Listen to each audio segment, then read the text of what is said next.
begin to feel anxious or excited. High dosage administration can cause adverse reactions. This is a normal response. Highlights have been compressed on this recording to make their own disquieting points. Remember that death is not the end, but only a transition.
Hello, everyone. I'm the Benefactor, and this is Beneficence TV, dedicated to providing you solid entertainment while keeping you informed. We are a progressive media outlet with the focus on providing thought-provoking content on forbidden knowledge regarding topics such as Marxism, plasmoids, zero-point energy, vortex-based math, and anti-gravitics. Our aim is to combat the spread of dangerous misinformation and to educate on these intriguing and unconventional areas of study while separating fact from fiction. Join us on our journey of discovery and challenge conventional thinking here on Beneficence TV.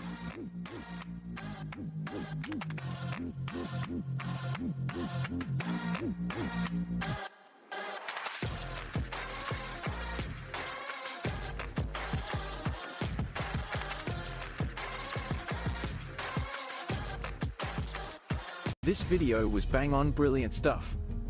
I'll give it a shout out in my next video. I've forwarded it to Malcolm to check out too. The viewers have spoken.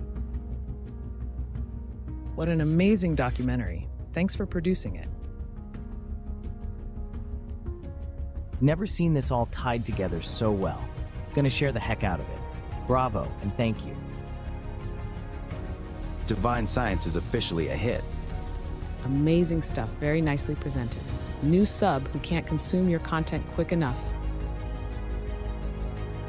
Great video, dude. Keep at it. You are doing the good work. You did a great job putting this all together. It's a great overview, goes into amazing depth at times, so it's interesting for the larger swath of people. Well played, sir. Okay, so I didn't sleep last night because I watched this 3 times and binged the rest of the channel. You have fantastic instincts for piecing concepts together. Almost every section was something I was already familiar with in a different context, and this documentary was the thread connecting them all. Join us on a journey into a place of hidden knowledge. A place where science is stranger than fiction.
Buddy?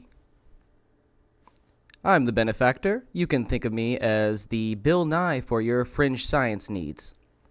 Today, I have a special presentation for everybody. As you know, I've been doing research on the Rodin coil and my over unity system, the zero-point energy generator Mark I, but today we're going to take a break from that research and take a look at the good book, The Practical Guide to Free Energy Devices, and its tie-in chapters to some of my friends' projects and their research. See if I can help them out a little bit with some chapters that tie in to the Free Energy Guide, the 2017 version. Now, this is the most recent version that I could find. Last time I checked, there was one copy left on Amazon. I highly suggest that anybody's interested grabbing it before it's gone.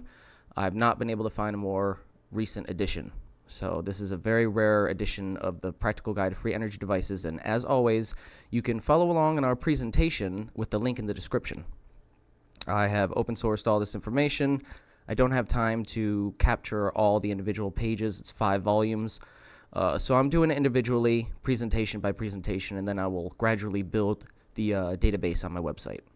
So eventually we'll have a section on the website where you can just click and search relevant topics and all that from the book.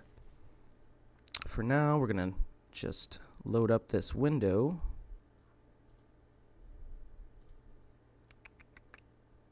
Let's go to live scene. Capture the window.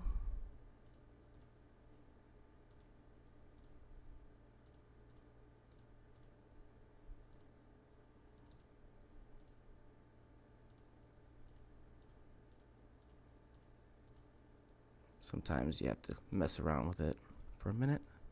There we go. All right, so this is our... Here, let me fix the window here for you guys.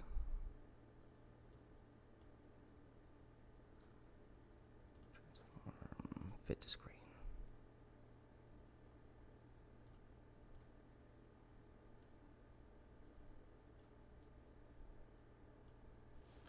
All right, so let's start with the secrets of John Bedini.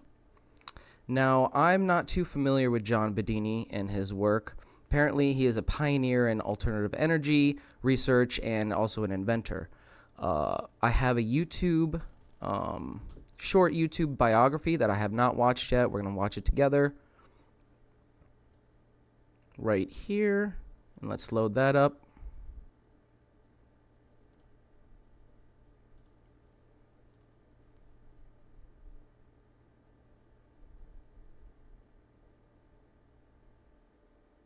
Can you guys hear that?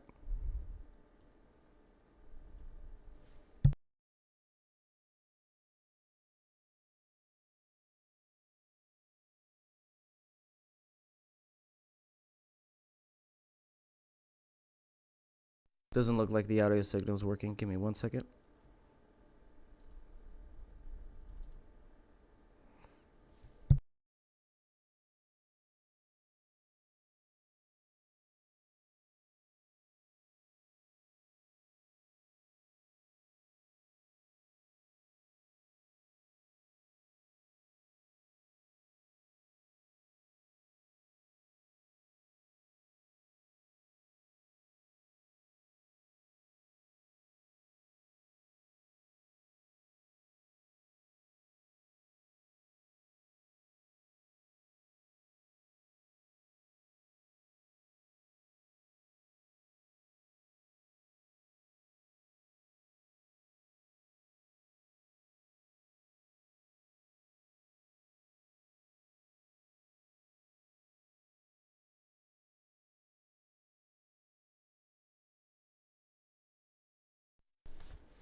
I don't think the audio is working. Trying to get it to work for you guys. Give me 1 second.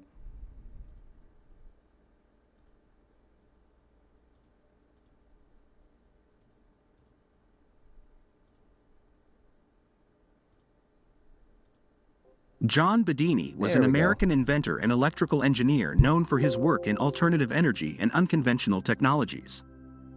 Born on November 29, 1949, in Aurora, Colorado, Bedini developed a passion for electronics and engineering from a young age.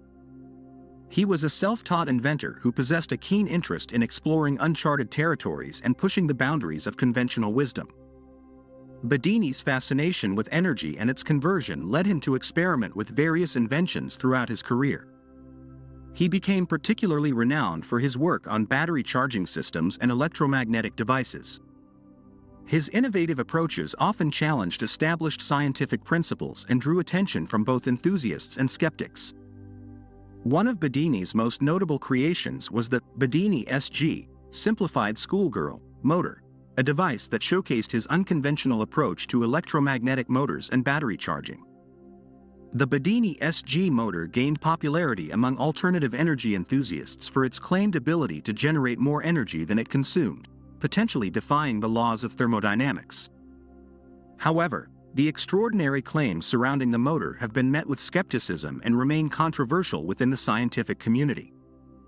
The Bedini battery charger operates on the principle of electromagnetic induction and utilizes pulsing electrical currents to charge and discharge the battery. It consists of a rotor and stator arrangement, where the rotor is a spinning magnet and the stator contains one or more coils of wire. The spinning magnet induces a current in the wire coils, which is then directed to the battery being charged. The unique aspect of the Bedini charger is its pulsing mechanism. Instead of providing a continuous, steady flow of current to the battery, the charger applies short bursts or pulses of current. These pulses are thought to have several effects on the battery. Breaking down sulfation. Sulfation is a common problem in lead-acid batteries where lead sulfate crystals accumulate on the battery plates, reducing its capacity and performance. The pulsing action of the Bedini charger is claimed to help break down these sulfation crystals, potentially restoring the battery's capacity. Energizing the battery. The pulses of current are believed to excite and energize the battery's chemistry, improving its overall performance and efficiency. Extending battery life. Proponents of the Bedini charger claim that by using the pulsing method, the charger can rejuvenate weak or worn-out batteries, potentially extending their usable life. It's important to note that the claims made about the Bedini battery charger and its effectiveness have been met with skepticism from the mainstream scientific community. The scientific consensus is that the charger's claims are not supported by rigorous scientific evidence, and its principles are often considered as pseudoscience. There is a lack of published, peer-reviewed studies validating the extraordinary claims associated with the charger. That's why we need more people on this. Throughout his career, Bedini filed multiple patents related to various inventions and technologies. In addition to his work on battery charging systems and motors, he also explored areas such as radiant energy, magnetic amplifiers, and solid-state generators. Bedini was passionate about sharing his knowledge and insights, and he conducted workshops and gave presentations to educate others about his inventions and theories. Bedini's work often attracted a loyal following of experimenters and researchers who were inspired by his unconventional ideas and sought to replicate and expand upon his findings. While his work faced skepticism and criticism from the mainstream scientific community, Bedini remained committed to his pursuit of alternative energy solutions and continued to innovate in his field. Tragically, John Bedini passed away on November 5, 2016, leaving behind a legacy of unconventional ideas and inventions. Although his work continues to be a topic of debate and scrutiny, his contributions to the field of alternative energy have left a lasting impact on those who have been inspired by his innovative spirit and outside-the-box thinking.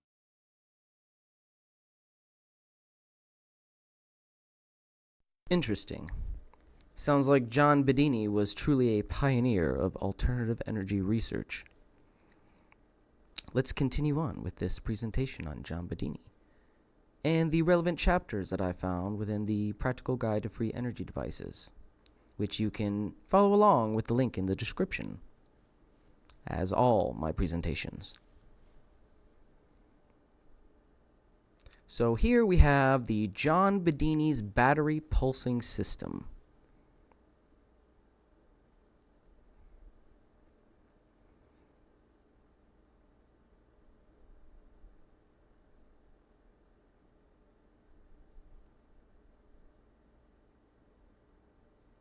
It says here that the Chase-Campbell system is not an isolated case. On page 19 of the book Free Energy Generation, Circuits and Schematics, John Bedini shows a diagram of a motor generator which he has had running for 3 years continuously while keeping its own battery fully charged. At John's website, which is here, it looks like icehouse.net/john1/index11.html. About halfway down the page, there is a black and white picture of a very large construction version of this motor built by Jim Watson, and which had an excess power output of 12 kilowatts. Holy crap. However, in spite of the flywheel in John's design, it is not used directly to extract energy from gravity, although it could readily do that. Instead, the design uses a very tricky method of trying to pulse the acid inside the battery with resonant pulses. That was my theory. That was my initial theory when we were watching the biography there, is that he was resonating the load, not with the conductor like I'm doing in my system, but resonating it with the battery, the acid within the battery, the acid's resonant frequency, which is probably, it sounds like it might be lower. It says here, this is a dangerous thing to do, and if the pulsing is not exactly correct, it can make the battery explode. Sounds like we won't be trying this anytime soon. Strictly speaking, John's dangerous design should not really be in this chapter on gravitational systems. John's design has a motor which spins the flywheel, and the flywheel shaft spins an aluminum disc with 6 permanent magnets embedded in it. The magnets have their south poles facing 6 helically wound coils of 200 turns each of 0.8 millimeter diameter wire. The coils are connected in series, so effectively it is a 1200 turn coil, which is energized by 6 magnets simultaneously.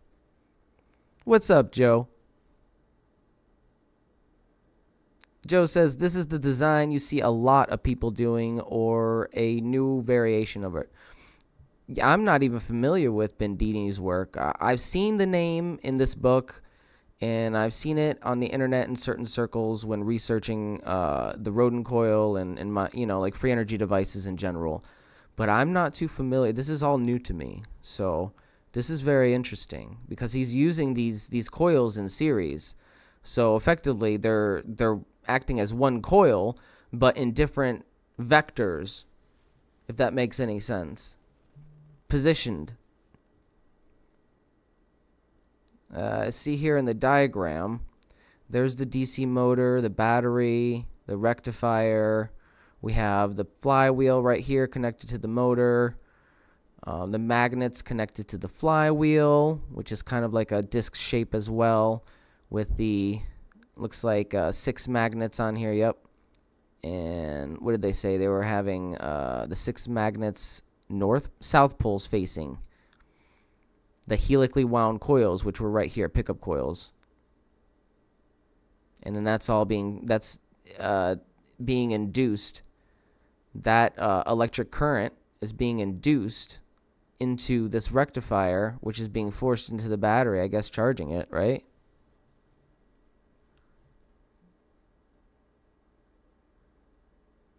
The Liberty Engine project has a design like this, but without batteries. I'm not familiar with their work either. Yeah, this is interesting, though, because it's using inductance. And that's the same method that my coil's using to produce its extra output. It says, let me stress again that the purpose of this system is not gravitational, but instead is an attempt to shock the ions in the battery acid into self-charging through resonant pulses.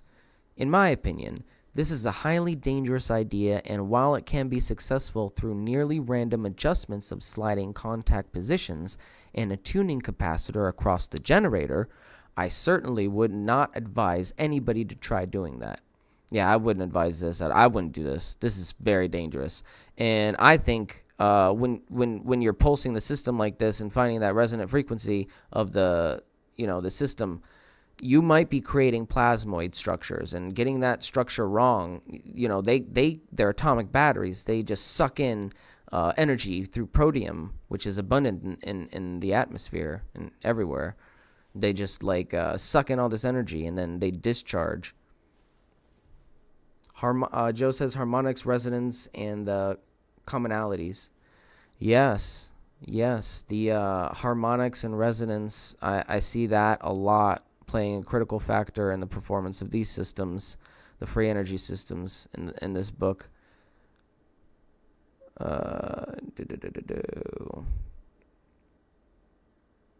John issues what he calls stern warnings against inexperienced people attempting to do this. Yeah, this is very dangerous. I would not do this at all. It must be mentioned that perfectly safe motor generators can be built. Systems which have perfectly significant excess electrical output. He probably just built this because he could. Just as a proof of concept.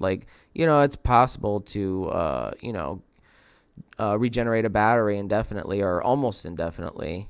I wouldn't say indefinitely because these parts wear out, wires and stuff, they wear out. The flywheel is going to get wear and tear. And that's almost the problem with calling perpetual motion machines. It's a misnomer. Yeah, they can act perpetually in a vacuum where the parts aren't affected by anything. But, it's the concept that matters, that self-perpetual motion, not the fact that these things are supposed to last forever, because parts wear out. You can have a mechanism that can power itself indefinitely, but the parts are going to wear out.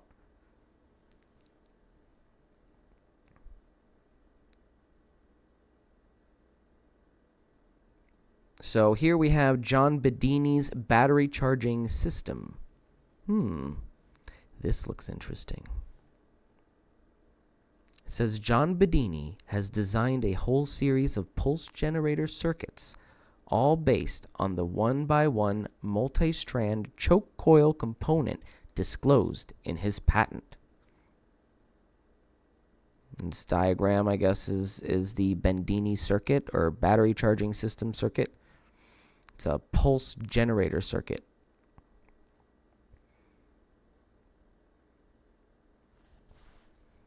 I guess that's all they have to say about it. It's just the diagram. Because then it goes on to Roger Andrews switching system. And we're not going to be covering all of these pages, obviously, but if you want to delve into them deeper, obviously, you can do so by clicking the link in the description, which you can use to browse at your leisure, use for your own research, or use to follow along. This is interesting. Joe says there's also a version that uses a motor with the rotor removed and replaced with an alloy metal rod that has no moving parts. That's cool. Yeah, the fewer moving parts, like a solid state system is probably what you want to strive for, because anytime you have moving parts, you have the possibility of kinetic wear and tear, and it's just it's gonna need maintenance and whatnot. But if you can do so without moving parts, or even with magnets that don't touch, like the Searle effect generator. This is John Bedini's battery charging circuit right here, it looks like. Oh no, this is it right here, down here. Figure 1. John Bedini uses the same pulsing as a bifilar wound coil to produce the same very short, very sharp voltage spikes, which unbalance the local energy field, causing major flows of additional energy. Interesting. The figure shown here is from the U.S. patent. 6545444. John has produced and generously shared many designs, all of which are basically similar and all using a 1-to-1 ratio by filler wound transformer. This one uses a free-running rotor with permanent magnets embedded in its rim to trigger sharp induced currents in the winding of the coil, unit marked 13B. This is interesting because it's saying he's using a 1-to-1 ratio transformer, which is exactly what my Rodin coil system is. It's a 1-to-1 transformer. So somehow the same induction principles are at play here. I can't really tell, but maybe he has chosen the path of least resistance in some way using geometry. It's hard to tell by this diagram, but using geometry of the coil in relation to the magnets, perhaps somehow he has generated the same toroidal vortex motion that we see, like a torsion field, two counter-rotating electromagnetic fields compressed on top of one another that kind of, compress the inflow of the ether and just allow this abundant outflow of radiant energy.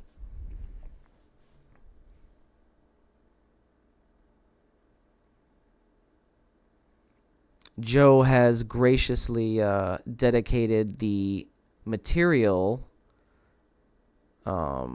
information for the alloy metal rod. If anybody's interested, that's in the chat. I am not keen on material science, so you'll have to forgive me.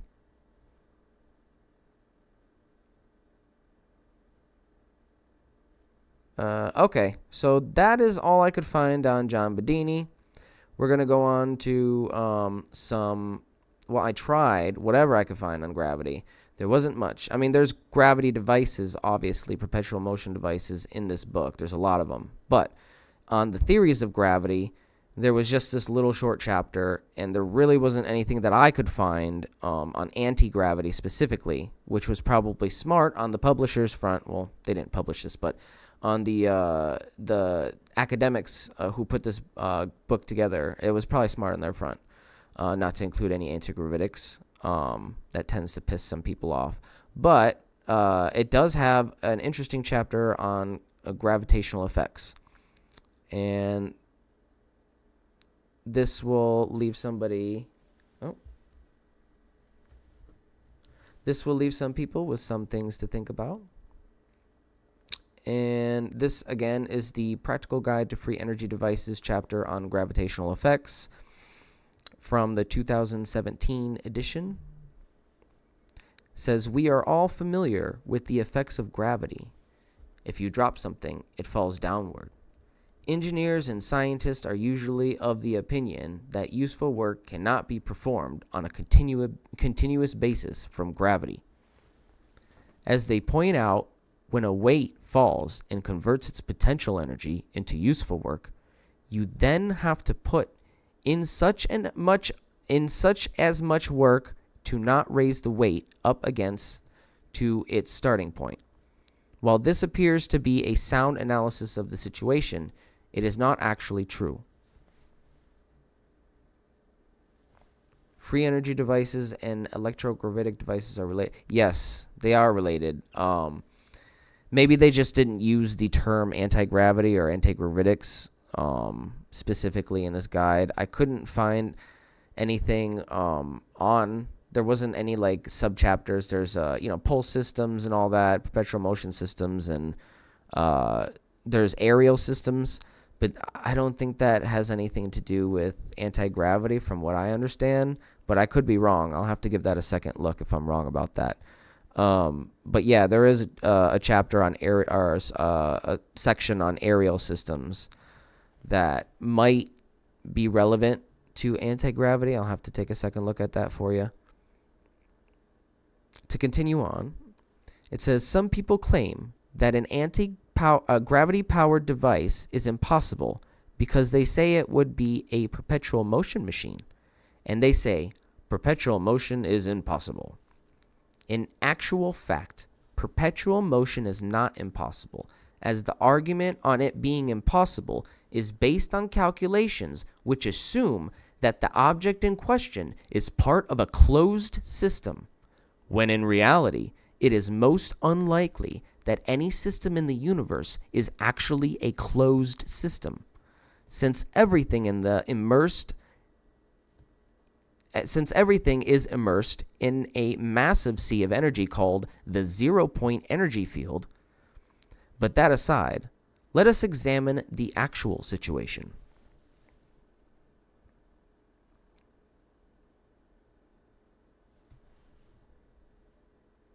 Johann Bressler made a fully working gravity wheel in 1712, a 300-pound wheel which he demonstrated lifting a 70-pound weight through a distance of 80 feet, demonstrating an excess power of 5,600 foot-pounds.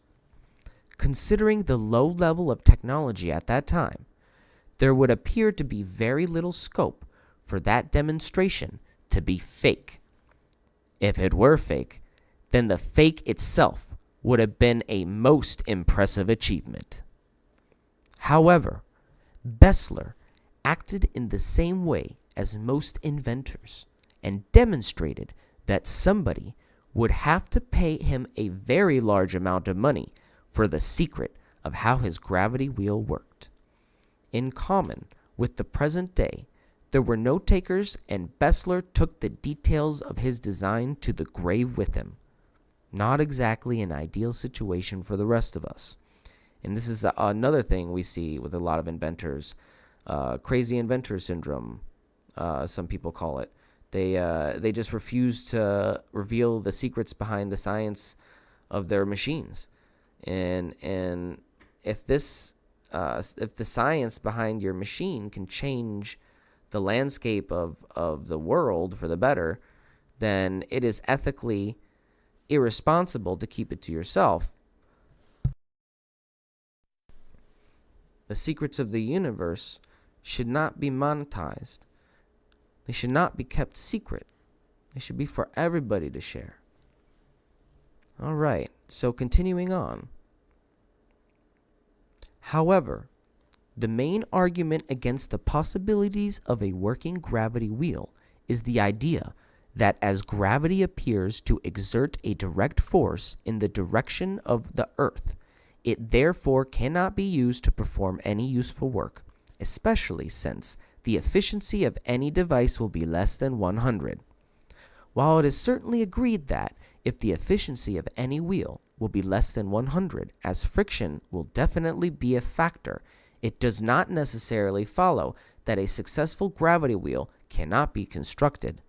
Let us apply a little common sense to the problem and see what results.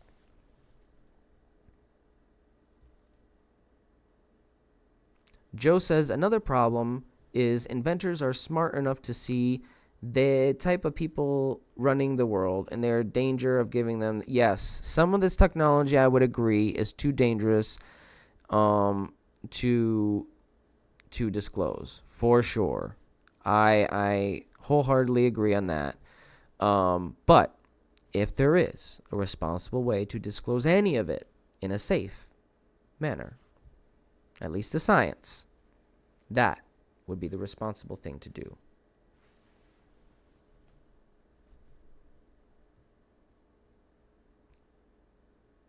If we have a seesaw arrangement where the device is exactly balanced with the same length of a strong plank on each side of the pivot point, like this,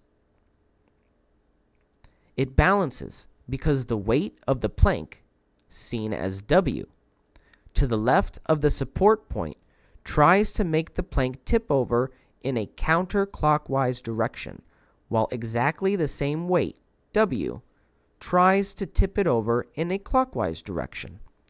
Both turning forces are D times W as they match exactly. The plank does not move. The turning forces, D times W, is called the torque. And if we alter the arrangement by placing unequal weights on the plank, then the beam will tip over in the direction of the heavier side. And there's more diagrams of this to show you. With this unequal loading, the beam will tip down on the left-hand side as indicated by the red arrow. Can you guys see that good? Let me move this over a little bit. There we go. This seems like a very simple thing, but it is very important fact. Let me point out what happens here.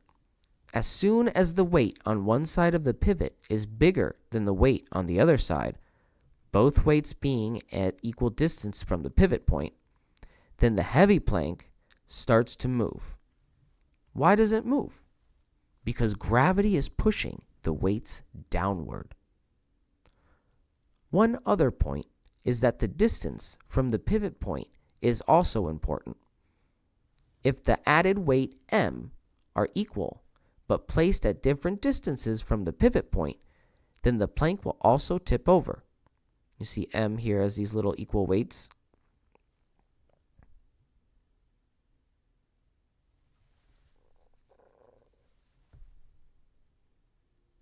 This is because the larger lever arm X makes the left hand weight M have more influence than the identical weight M on the right hand side. Do you feel that these facts are just too simple for anyone to really bother with? Well, they form the basis of devices which can provide real power to do real work with no need for electronics or batteries. The following suggestions for practical systems are put forward for you to consider, and if you are interested enough to test out. However, if you decide to attempt to build anything shown here, please understand that you do so entirely at your own risk. In simple terms, if you drop a heavy weight on your toe, while other people may well be sympathetic, nobody else is liable or responsible for your injury. You need to be more careful in the future. Let me stress it again. This document is for informational purposes only. So that's the only thing I was able to find relevant to gravity. I couldn't find anything on anti-gravity, but I will relook into aerial systems. I didn't think that was anti-gravity, though. I think that's aerial plates, something to do with aerial. I don't really understand it. I have to look into it. And another bonus content for you guys here is the time camera. And this is fascinating. When I found this, I was excited. Oh boy. So apparently in 1912, Baron Ernest von Lübeck published an account of his accounts with trans-time photography. And there is a link in the guide I have here if anybody is interested in checking this out, or if you just want to follow along.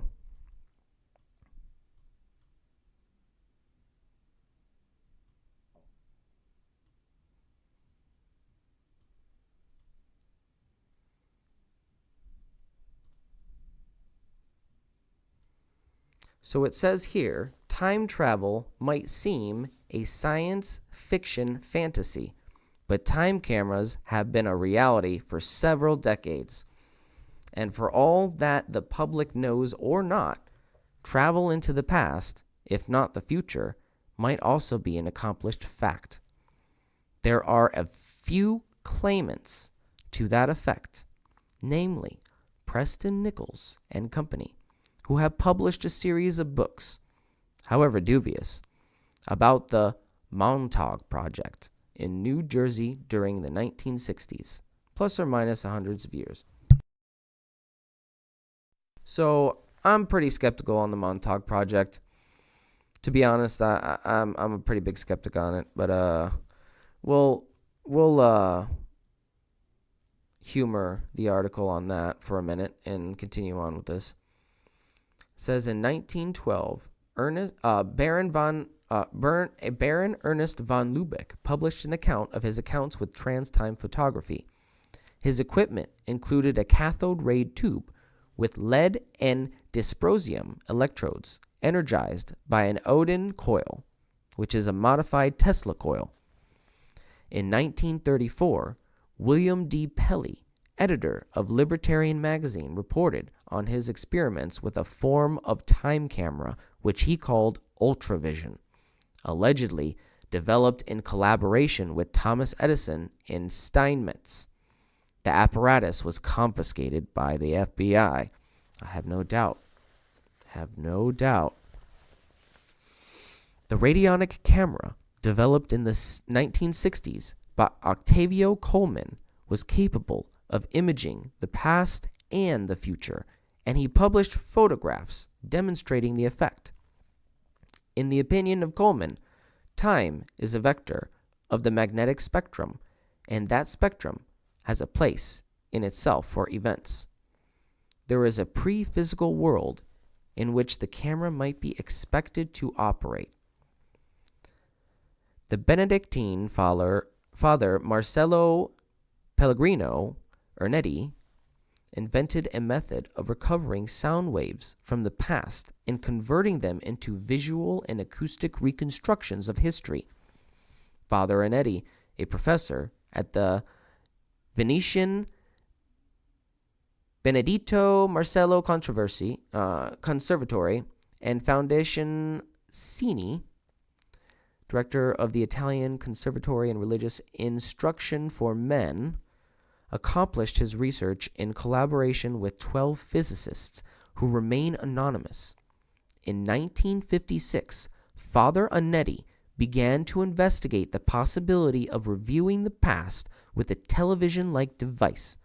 I think this is the Chronovision, fellas. In 1957, he began collaborating with the Portuguese professor Matos, who was researching the same problem. Ernetti's theoretical approach was based on Aristotle's concept of the disintegration of sound, according to which light and sound waves do not disappear after being produced, but are transformed in some way and remain present indefinitely. That is interesting because, as we know, energy cannot be created nor destroyed, just transformed from one form to another. And on the left here, can you guys see that? We have some interesting photos. This is the radionic camera, and this is apparently a market street from San Francisco. It was taken in 1986, but it's supposed to be of 1906. I believe that's what that means. It could be backwards, but I believe it's the date taken and the date it's supposed to be. Continuing on with the article here, according to Ernetti, sound waves subdivide into harmonics that can be recovered with appropriate instruments. Ernetti stated that every human being traces from birth to death a double furrow of light and sounds. This constitutes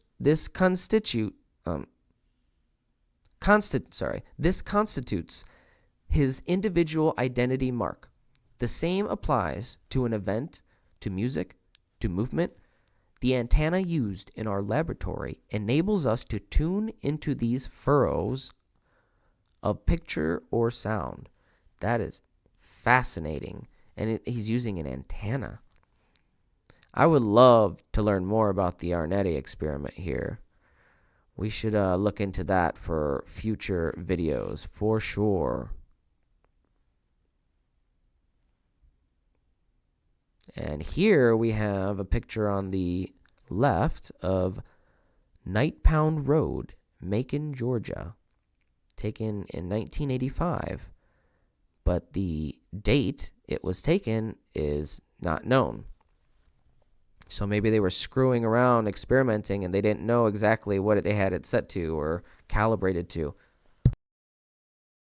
This is scary. That's a scary picture. It looks like a tornado. And the house is crooked, and these children are just walking around. Wow, that's terrifying. So it says, Ernetti recovered photographs of events such as the crucifixion of Christ and reconstructed acoustic events such as Quinitus Aeneas, tragedy, Theates, In the original Latin, yeah, I suck at Latin, so forgive me. In the original Latin from a performance in 169 BC. Wow. He also claimed to have recovered the original text of the Ten Commandments given to Moses. Holy crap. He refused to reveal any details of his invention, and it has been thoroughly suppressed by the Italian government. I'm sure this is related to the chronovision technology that the Vatican supposedly has. Now, I'm skeptical on that as well. I believe that might have been a disinformation campaign by the Vatican to spur up interest by younger people in specifically Christianity. Because, as we've known for a while, younger people are declining in their population within the church. So it was my belief that they just, came up with this, ridiculous claim to get young people interested in the church again. But who knows? I could be wrong. It says, Ernetti warned that the machine can produce universal tragedy. What does that mean? In February 2003, the Russian newspaper Pravda printed a story about an unidentified scientist who has developed a time camera that uses pure quartz lenses as a critical component. Following is an excerpt. The object glass is made from pure quartz, which lets ultraviolet radiation run through it without any losses. As it turned out, it is the ultraviolet radiation that carries the images and information of the past. We have already managed to take some pictures. For example, we photographed several days of World War II. I have a very good picture of two warriors who aimed their looks at the forest. Another picture depicts horsemen wearing pointed hats and holding bows and shields in their hands. There is an image of some leader with the slanting eyes on their shields. We have other pictures of a mammoth silhouette with big tusks standing against the background of some giant trees. This is a picture of the Paleolithic era. Wow, I'd love to see that picture. Oh, wow, look at this. Look at this. Judge Road, Montgomery, Alabama. So they took the picture in Montgomery, Alabama in 1977 with this device, supposedly. And maybe this is one in the Paleolithic era. Because, see, look, we have looks like a raptor right here. Wow. That is crazy. Crazy. Hey, what's up, Mike? How you doing? What's going on, guys? It's okay. Joe says this might be where all the looking glass stuff comes from. Yeah, that's what I'm thinking. Or mushroom cloud. Time travel is a giant leap for anyone to believe, but if it is possible, then time would be irrelevant. Yeah, I would agree. And honestly, I was very skeptical about time travel until very recently. At least time travel into the past. But, I was a little bit skeptical of future time travel as well. But when I learned about the thunderstorm generator's ability to accelerate time within the sphere, leading to a proven carbon, I think it's carbon 14 or carbon 12, I think it's carbon 12 substance, the residue that the gas leaves behind. So it's aged like 12,000 years ahead of what it's supposed to be, like when they carbon date it.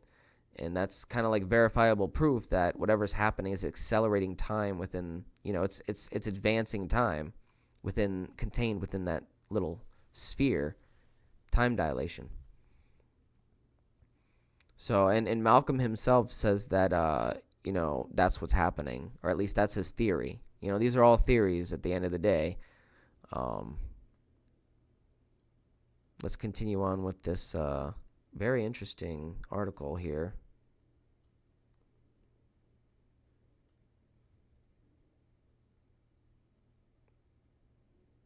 Again, look at this. This is crazy. This picture was taken in 1977 in Montgomery, Alabama. Maybe the Paleolithic era, prehistoric era, and there's a dinosaur right here. But look, there's also a broken wheel. So either this is phasing both the past and the present at the same time, which could be possible. I think that might be what's happening. It's combining both the present image and the past image in some kind of overexposure effect.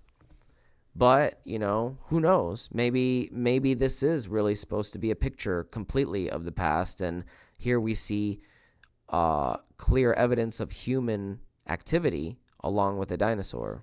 So the answer to that is left open and up to you to decide which one is which. I subscribe to the former. I believe that it's an overexposure effect. In 1897, two British men claimed to have invented a camera that could photograph the past. William Maplebeck, an amateur photographer, Robert Stokes demonstrated their chronoscope. Maplebeck said that he had discovered an arrangement of mirrored quartz lenses which could project images of the past on a photographic plate in a random, uncontrolled manner. The inventors showed magic lantern slides of cavemen, Roman soldiers stationed in Chester, and an Elizabethan woman in the streets of Liverpool.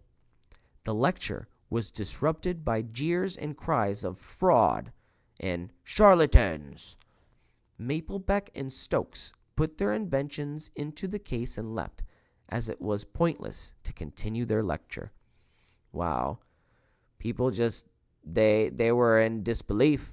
They couldn't believe it. If this was real technology, that people, they just couldn't comprehend what they were seeing was true. They didn't have a scientific foundation to explain what was being shown to them. So they immediately jumped to the most comfortable response. Apparently, maybe. A great scientist, Charles Steinmetz, allegedly developed a time camera that could photograph the past based on a technical secret revealed to him by the Englishman Baird T. Spalding, also using quartz lenses. While there are many theories about time, a few scientists have published the results of their experiments with the physics of time and its practical applications. For example, in 1936, Van Stockham solved the Einstein equations for the gravitational field of rapidly rotating cylinder. He showed that it allows a closed time-like line to connect any two events in space-time, like a wormhole, I guess.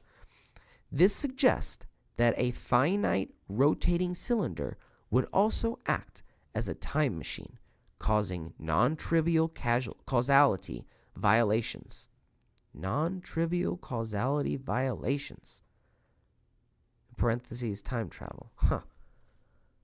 In the 1970s, physicist Frank Tipler described a theoretical two-way time machine comprising a cylinder spinning at a rate of at least 1/2 the speed of light. That's crazy because in the movie The Time Machine, that's what we see, a big disc that's spinning. Wow. Oh, look at this. Look at this, guys. It says this is taken on the left here in Wiltshire County, England. The photo was taken in 1974, and the photo was supposed to be 2322 BC. So whatever they had it tuned to, that was the projected date that they were trying to take a picture of. 2322 BC. And we see a UFO. What the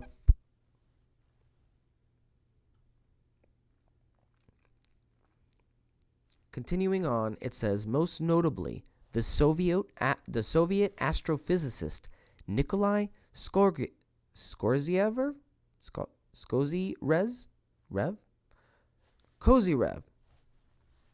Nikolai Kozyrev made an experimental study of the properties of time in the 1960s and 70s.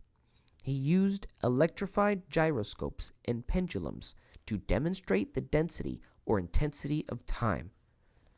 He said, there exists a variable property which can be called the density or intensity of time. The density of time changes within broad limits owing to the processes occurring in nature. It proves possible to have one material influence another through time. Such a relationship can be foreseen since the causal resultant relationship phenomena occurred not only in time but also with the aid of time. Therefore, in each process of nature, time can be extended or formed. The effect of the causal pole depends only on the distance or spacing. Repeated and careful measurements demonstrated that this effect diminishes not inversely proportional to the square of the distance, as in the case of force fields, but inversely proportional to the power of the distance. The results indicate that the nearer the system with the causal resultant relationship, the density of time actually changes. There occurs a thinning or rarefaction of time, while near the energy receiver, its compaction takes place. The impression is gained that time is extended by a cause, and contrariwise, it becomes more advanced in that place where that effect is located. I'm going to have to reread this again and again to understand some. In other words, time condenses or accelerates at the effective end of the karma stick. Kozyrev's research also offers a straightforward explanation for the phenomenon of prophecy. So what he says about prophecy is the effect of time differs basically from the effect of force fields.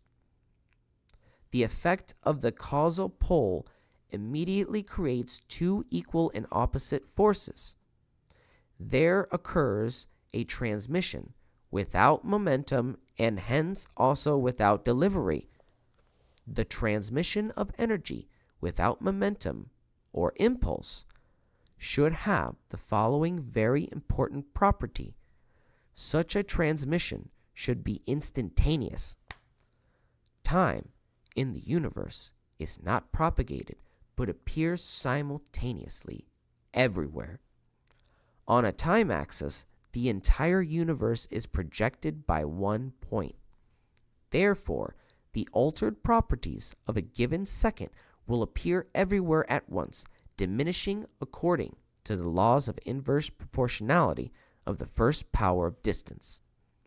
The possibility of communication through time will probably explain not only features of biological relationships, but also a number of puzzling phenomena of the physics of man. Perhaps intuitive knowledge is obtained specifically in this manner.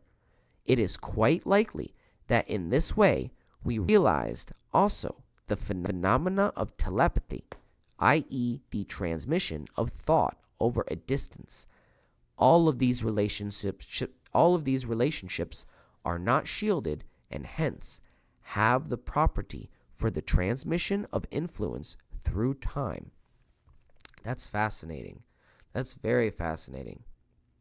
In conclusion, it also says, Kozyrevs also determined the speed of time equaling 700 kilometers per second in a left-hand system, and he discovered several other chronal properties and effects, including weight loss in gyroscopes, proportional to the weight and linear rate of rotation, different axis speeds in the north and south hemispheres, a deflection of pendulums to the south, time shielding by dextro-rotary organic modulations? Oh, molecules. What? Right-handed, i.e. sugar? I don't understand that. Time absorption by rotary molecules? This is all way beyond me. The time relaxation, inverse proportional to the square root of the body's density and rotational movement. In layman's terms, this means that it is entirely possible to manipulate time and even to create the stuff as a side effect of work. Sort of like accumulating vacation time on the job. Yeah. Great analogy. Very cool. Very cool. That was basically all I had for today's presentation. If you guys want to go over anything else, let me know before I end the stream.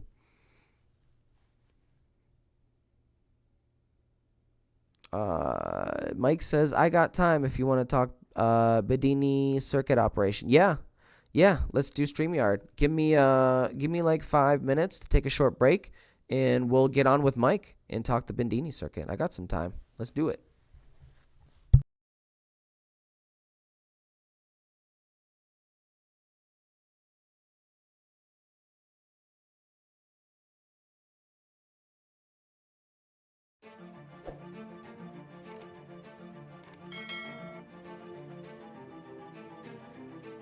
Throughout modern history, there have been visionaries who dared to dream beyond the boundaries of conventional science.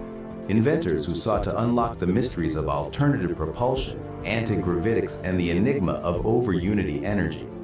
Yet, their stories remain shrouded in shadow. Many of these pioneers, their voices silenced, their visions extinguished. Some vanished into obscurity, while others paid the ultimate price. Suppression, it seems, has been a constant companion to innovation.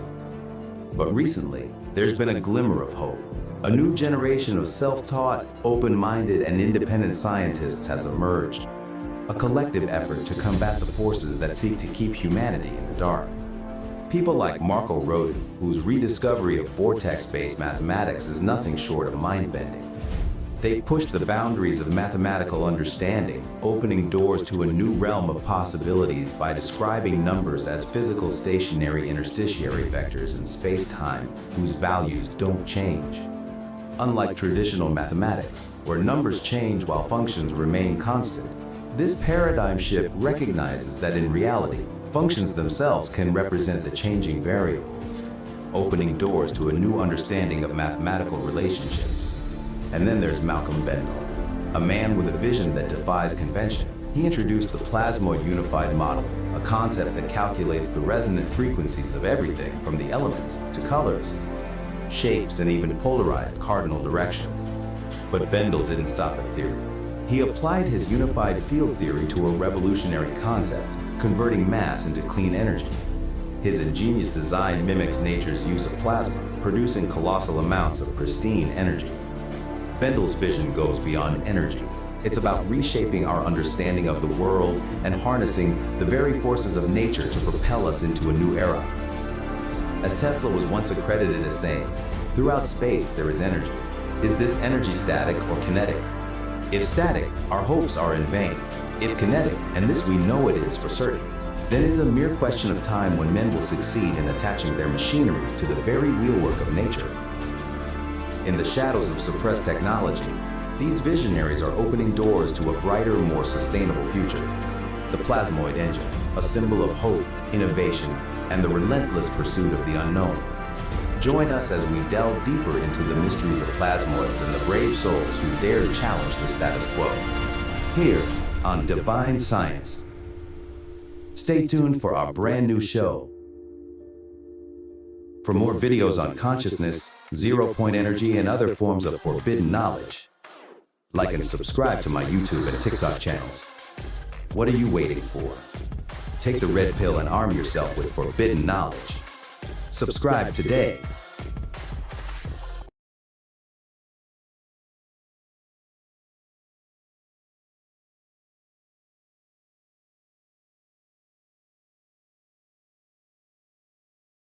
For hundreds, if not thousands of years, the Akashic Record has been a mystery that many cultures around the world have participated in solving. The earliest known references to the concept of an Akashic Record can be traced back to Hindu and Buddhist teachings, which date as far back as 1500 BCE. The term Akashic Records comes from the Sanskrit word akasha, meaning ether or atmosphere. In Hinduism and Buddhism, it refers to a cosmic or universal consciousness. The concept of a cosmic library or record-keeping system has also been present in ancient Egyptian and Greek philosophy. The Akashic Records are a concept that suggests everything that has ever happened, or will happen, is stored in an ethereal library. In Egyptian culture, there are symbols that represent important ideas and concepts, such as the Eye of Horus or the Ankh. The Akashic Records can be depicted as a library or book, while the Eye of Horus or the Ankh can be included to represent Egyptian culture. When combined, these symbols can represent the idea of a connection between Egyptian culture and the Akashic Records. Does the key to unlocking the mysteries of the Akashic Records lie within the enigmatic symbols and stories of ancient Egyptian civilization, waiting to be deciphered by those who seek to understand the secrets of the universe? Go on. There's an infinite number of dimensions, and I was born with the ability to access all of them. You must have been a fun kid to babysit. Some differ from ours in the smallest way. Others couldn't be more different.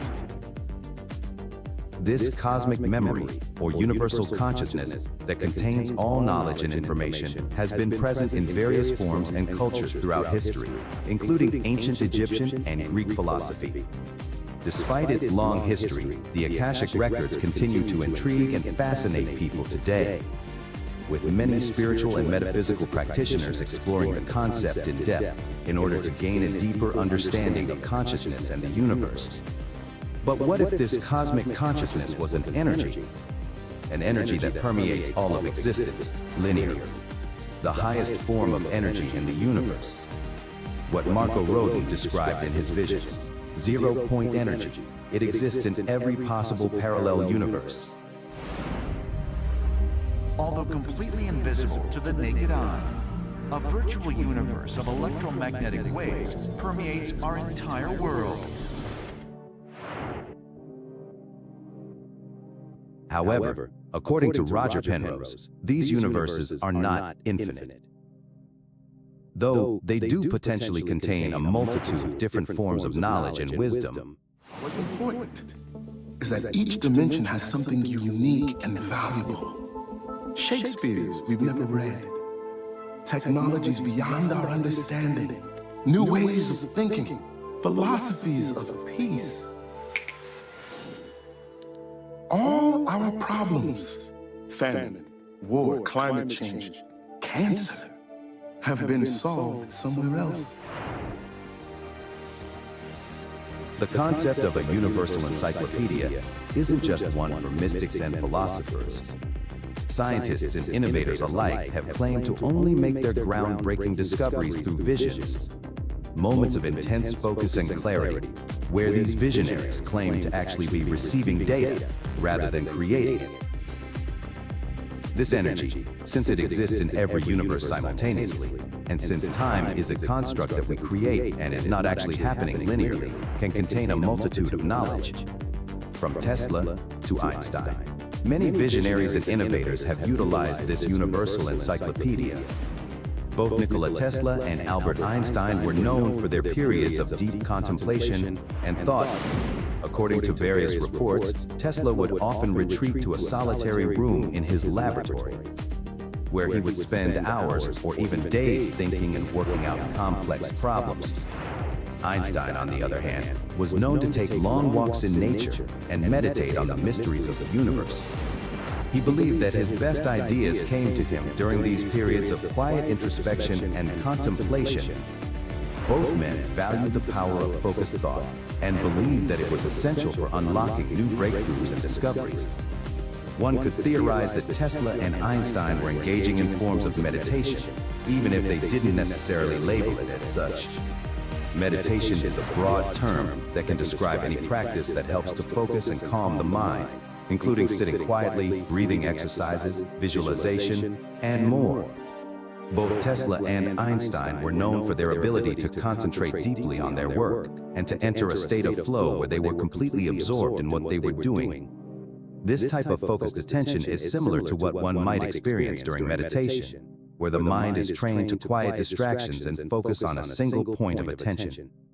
Additionally, the act of spending time alone, away from the distractions of the outside world, is another common component of meditation, and both Tesla and Einstein took time to retreat and focus their minds in this way. Perhaps meditation is allowing us to pull the veils of reality from our eyes, pulling back the curtains on the world stage. It's been known that psychedelic experiences induce higher states of consciousness. This has been proven by the fact that brain scans done on those under the influence of psychotropics reveal almost no brain activity.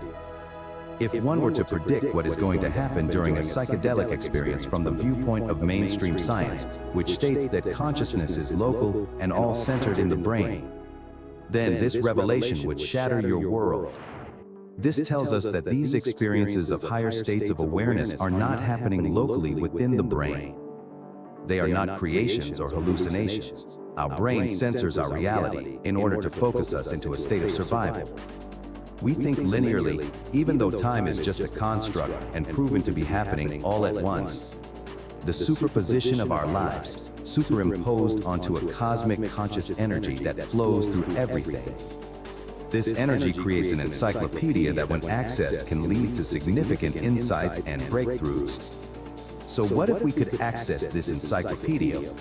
What if we could answer, solve, overcome, analyze, strategize, and resolve any problem the human race can or will ever experience? I look back at Siddhartha Buddha, the enlightened one, and can't help but wonder, could this be what Buddha was actually doing when attaining enlightenment? Full access to the cosmic memory, giving unfettered access to an infinite wisdom. It is possible that the Buddha or other advanced practitioners could have developed a deep intuitive access to the Akashic record through their meditation practice, leading to the insights that are associated with enlightenment. There is only one way to find out. According to science, it only takes 2% of a system to adhere to coherence. The phenomenon is called the threshold effect. It is a concept in physics that refers to a critical point where a drastic change occurs in the behavior of a system.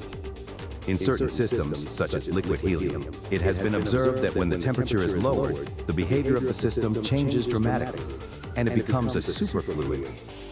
In the case of liquid helium, the threshold effect occurs when the temperature drops below a critical point known as the lambda point. At this point, approximately 2% of the helium atoms undergo a phase transition and become coherent, meaning they all behave in the same way. This coherence then spreads throughout the entire system, resulting in the unusual properties of a superfluid. So, while it is true that only 2% of the system undergoes the phase transition, the coherence ultimately spreads throughout the entire system, resulting in a superfluid. Now imagine if we could translate this effect into the collective consciousness, that is the human race. As above, so below. He's beginning to believe. Imagine if we get 2% of a city to meditate and focus on a single collective thought to access this encyclopedia. This isn't just a thought experiment here. I'm asking you all to actually try this with me. I did not see that coming. Because you're the clone. For more videos on consciousness. Okay, we're back. I'm the benefactor, I'm an independent researcher, and we have Mike Does on the line. Let me pull him up here. Can you hear me, Mike? Yes, sir. Hey, how you doing? How's it going? Pretty good. How are you doing, and how is your research going? It's all up in thoughts, really. Not really on the table yet. Looking to get there, though. Well, I was really excited when you put out that diagram. I'm trying to pull it up here. Give me 1 second. The diagram where you combine the Nunez circuit with the Bedini circuit. That was brilliant. Yeah. That was really Not cool. really. I mean, it's just, no, I wouldn't say brilliant. It's just an idea. I mean, well, it's cool, and I'm going to include it in the guide for sure as a because I'm gonna include a section of potential experiments we can do, and I'm gonna throw that in there. I did update the guide a little bit. I don't know if you guys saw that. I added some new stuff in there, some new results, and some interesting new theories. So I don't know if you've been keeping up to date, but I did recount the bundle of wires, and I am operating at a 11 to 11, a 1-to-1 ratio. 11 to 11. Okay. I mean, I'm not familiar with these types, as familiar as you think I am with these types of windings. So you got to more specifically describe it to me, you know?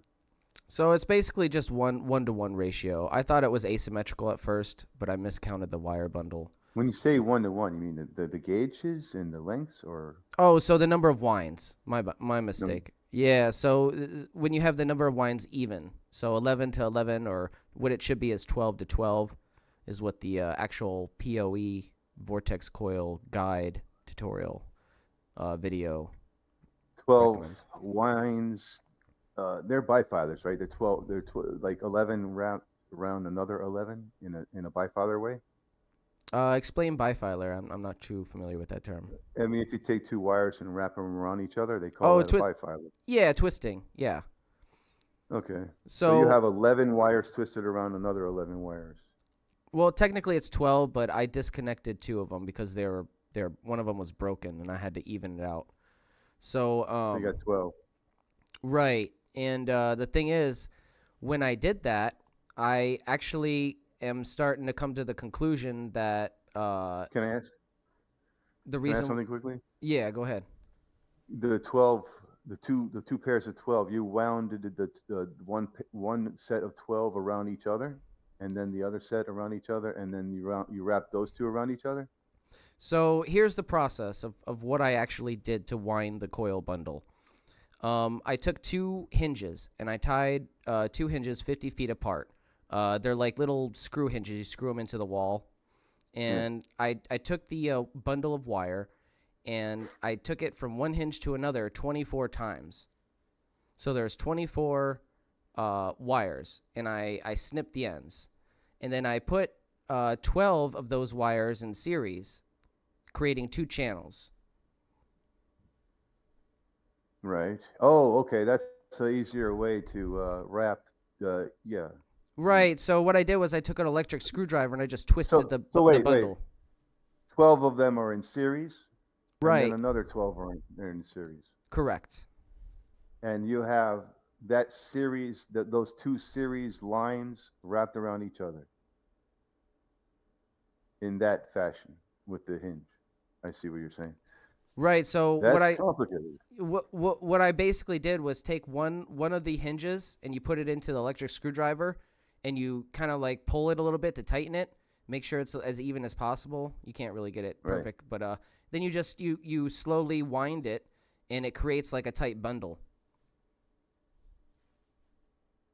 And yeah, so I guess there's many ways to wind it. You could take the entire length of the 12 wires, and then another entire length of another 12 wires next to each other, parallel, and then wind them together. That's how they do it with the Bedini coil. It's a bifilar. Wait, 26 and 20. I'm sorry, say that again?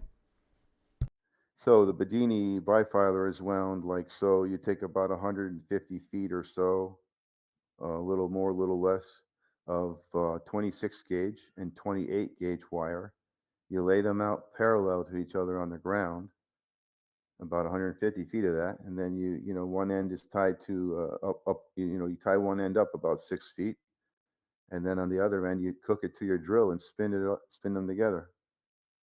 Right. And yeah. you got 150 feet of 2 wires twisted around each other. Then you wrap that around a plastic bobbin, where you can fill it with a core if you want.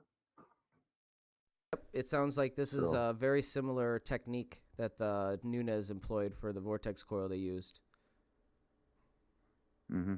But I think that what they did was they wrapped one wire around 12 times and made two. That's confusing. Yeah.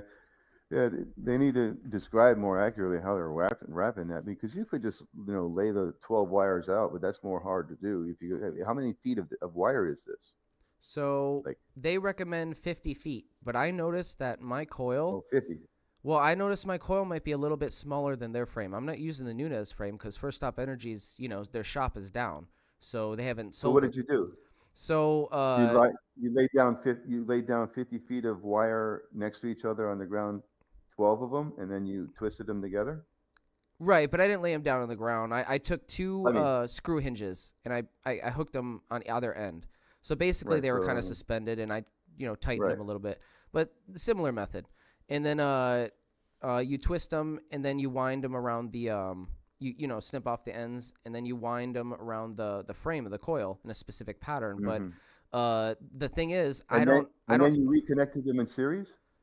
Yes, after you wind them around the frame, you reconnect them. And there's like a little bundle of wires that's left, the start and the finish, and you reconnect them in series. So the start and finish of 12 of the channels or 12 of the wires is forming channel A, and the other 12.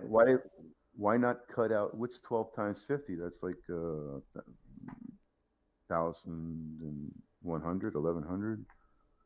Why not 1,100 feet and wrap it around the hinge that's 50 feet apart and not cut them at all, and then have two ends? Well, see, there was a problem with not having their exact frame because I didn't know what size of frame I needed, and I kind of just grabbed the most accurate one that I could find. 600 feet, sorry. Right. Well, the 50 feet was actually too much.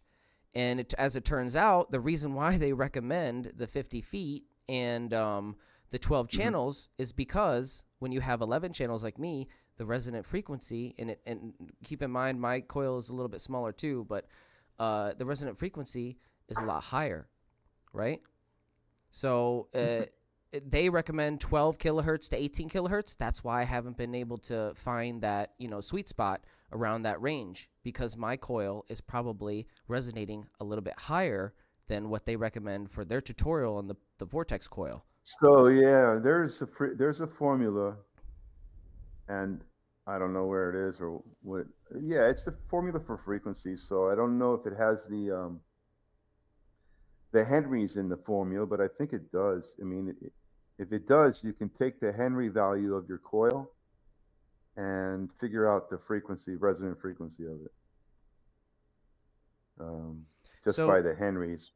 Interesting. Charles said that. I thought so too, but I put It's by Tesla. Tesla made the formula. It's the formula for frequency by Tesla. We'll look it up, and yeah, I've seen it before, and it's not. Oh, so Charles says he put 23 in series and 1 in series. So like 23 in channel A and then 1 in channel B. Is that or is it opposite? Yeah. So because it was her video was very ambiguous, right? They didn't do a good job at kind of describing it in detail. So maybe maybe the single one that's in series is the driving one, the one that you feed power. Huh. But and he said he did that and it worked perfectly. He didn't use their frame either, and it worked perfectly. Yeah, Charles, when did you do this? Did you do this just recently? That's interesting. I'd like to try that. I haven't rebundled the wire, so I can, rewire some, series. Yeah, that wouldn't be that hard to do. Just put one. Yeah, you're going to end up going through a lot of magnet wire. Yeah, and that shit is expensive. Yeah, but it's worth it, I got to the point where I messed up one wind and I didn't want to buy more wire, so I unwound it and wound it again. Like, I think it was like 500 feet. It's time consuming. Wow.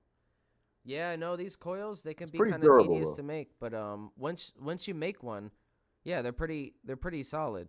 You know, you take care of them and they'll last a long time.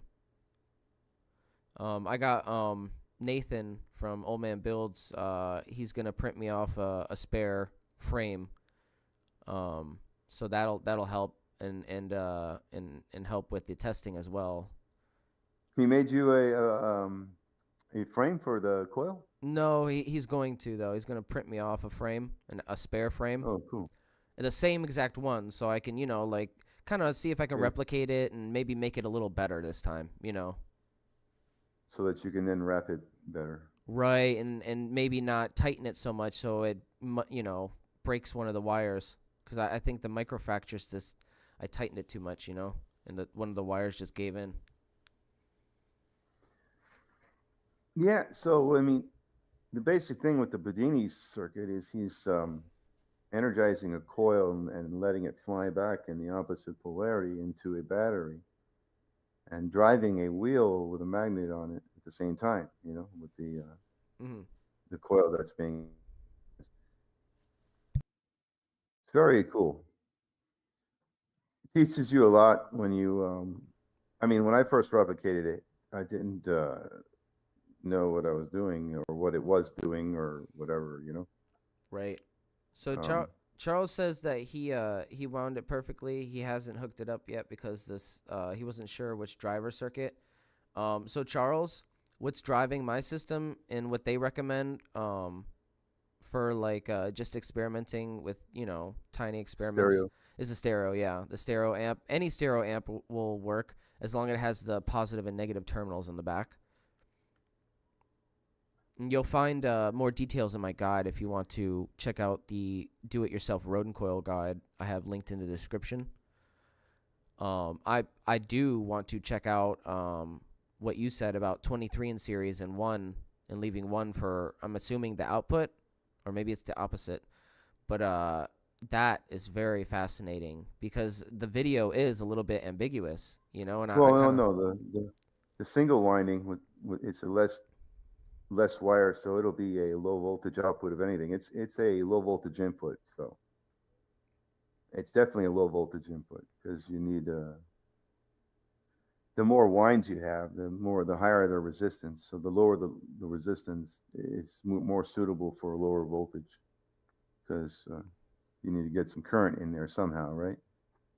Right, and if you have if the primary coil has more winds than the secondary coil. Let's put it this way: the higher up. the resistance of the coil, the more you got to raise the voltage to push the current into it. So the more resistance that coil has, the more you got to raise the voltage to push energy into it. Right, but I'm saying to step up the voltage, you have to have less winds on the secondary coil. Well, that's what I'm saying. The single series wind is a small number of turns. Mm-hmm. It takes the low voltage and radiates it onto the other wire that has a lot more turns, and it steps up the voltage by doing that because the other wire. So the single wire is the input. The single wire is the primary. It's the primary. Yeah. Oh. Yeah. Like on a Tesla coil, same thing going on. Okay. I didn't know it was wound like that the first time we talked. I was trying to figure out exactly. No. This is starting to make sense. Because I've been messing with the Tesla. It's a voltage amplifier. I mean, or voltage. Basically, yeah. While it's supposed to amplify the voltage while maintaining the current, is what it's supposed to do. Yeah, that's interesting. I'd like to see that because then if it does that, and you have the same amount of current on the output with a higher voltage. Mm-hmm. That's all you need. From there, you just drop that. If you can drop that voltage and keep that current amperage you got, because as soon as you drop the voltage, the amperage you got on the output is going to go up, because that's Ohm's law. When you have high voltage and let's say 50 milliamps, when you drop like 100 volts with 50 milliamps to like 1 volt, that 50 milliamps is supposed to turn into like 500, or like 5,000 milliamps or something, Right. And then, but keep in mind your input voltage is low and then your output voltage is high and your current is not changing. Well, what does that tell you? When you drop the voltage on the output, the current should go up. That's an over OU effect. I like just to use the term OU. Hmm. Charles, regarding the circuit, in my do-it-yourself Rodin coil guide, I managed to get a couple of their diagrams. One of them for the closed circuit and one of them for the open circuit that they recommend for 10 times voltage output. It's in the guide if you're interested in checking that out. If you like, multiplying voltage, you want to check out the Darlington transistor array. Darlington transistor array. I'm gonna write that down. Yeah, it's a way of lining up transistors to take a low voltage and boom it up to high voltage. I've never built one, not that I can remember, but I don't think so. But that's what it does. It's like you're staggering the transistor. I can't remember. I think the collector or I'm sorry. I think the emitters feed into the bases of like 10 transistors, in a line. Mm-hmm. Like the emitter hits the base and something like that. Can you post a link to that video where you show the diagram? Okay, hold on. You mean the Bedini thing? Yeah, I'm gonna bring it up for everybody in case some people haven't seen it. Hang on, where is it?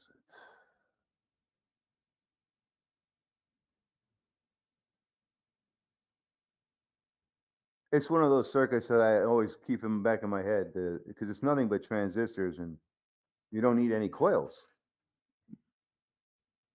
to step up the voltage. Yeah, that's interesting.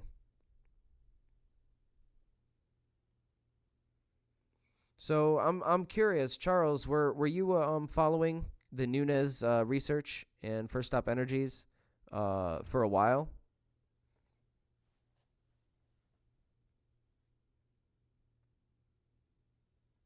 Oh, here we go. Let's pull this video up for everybody to watch. This is, to the best of my knowledge, that should be a tank circuit with that capacitor and that resistor. It should work like that and hit the base and trigger it to close the emitter and the collector and send your positive from the battery into the coil. I vaguely remember this circuit because I did build it once from Laser Saber. Made a video, which I can't seem to find. I tried contacting him. He didn't get back to me. So if you happen to find the solid state Bedini circuit that he made, I would love to get my eyes on that again and verify it. But this is what I remember being the circuit that I did. And it's a tank circuit. yeah, and there was a video where you connected that to the Nunez circuit. Right. So the diode on the right there is the output, the flyback, the high voltage output diode, positive of the flyback. It's where you put the positive terminal of your charge battery on that circuit and the negative terminal hooks on the other end. I have it brought up here on my stream if you want to look at it. So the coil on the right is the drive coil. It gets energized. Oh, there we go. Yep.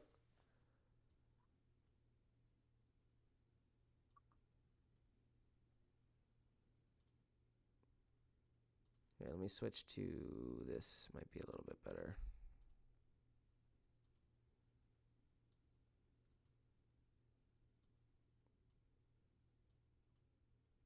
There we go. What do they call that?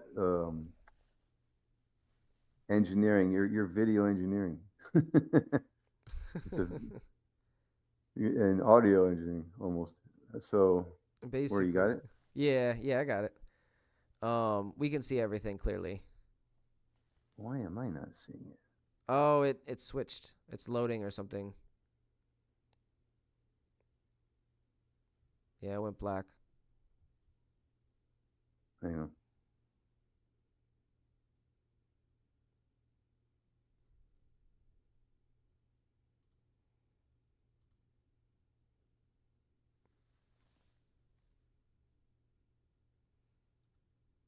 All right, you there? Yeah.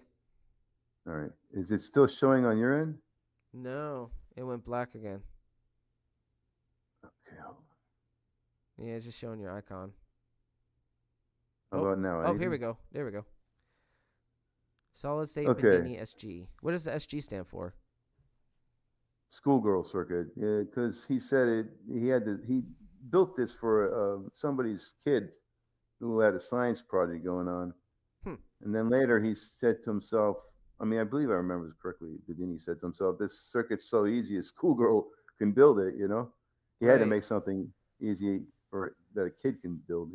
Uh-huh. So it is that easy. It is an easy circuit to build, So we but start not so with easy to understand. what? So explain it just a little bit.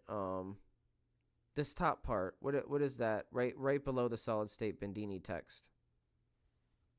All right, let me bring up a screenshot of this. Hold on. Where is that? StreamYard. There you go. No.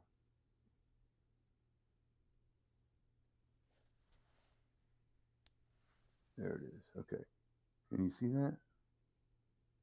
Yeah, that's exactly right, Charles. Nobody was doing anything with it, and they went silent in 2022, and nobody had actually looked into their research. It was one of the reasons why I was trying to look into it, and we got a lot of positive results with our coil, and I'm really excited. I'll have to try that 23-to-1. Oh, okay, we can see it. Oh, So sweet. You got it? That's a capacitor, right? No, that's a battery. Oh, that's a battery. That's a Okay. 12-volt battery. That's your positive of the battery. There's your negative, the little line. And what? Oh, so the battery symbol is similar to the capacitor, only it has longer on one side. You said Yeah, capacitor is more like straight, same size on both. They have different. They have some of them like that. I think that's a polarized capacitor. That's what it is, the curved one. Okay. But this is the negative of a car battery, 12-volt, and that's the positive. I might as well put it in there. Just put the positive at least. So right here, it's the positive. And there's your positive, right? And that's the charge battery. Okay. So explain the I'm difference. I'm sorry. Take that back. That's the run battery. That's the battery that runs the circuit right here. Okay, it runs the circuit, and the other battery does what? Charges. Charges. Okay, so it charges the battery? Yeah. So what happens here is, let me first go with the standard circuit. Looks like that, okay? Right? This is the solid state, and this is the non-solid state, the one everybody's familiar with. So one battery is charging the other? Is that what's going on? Right. So. Wow. Yeah, I know.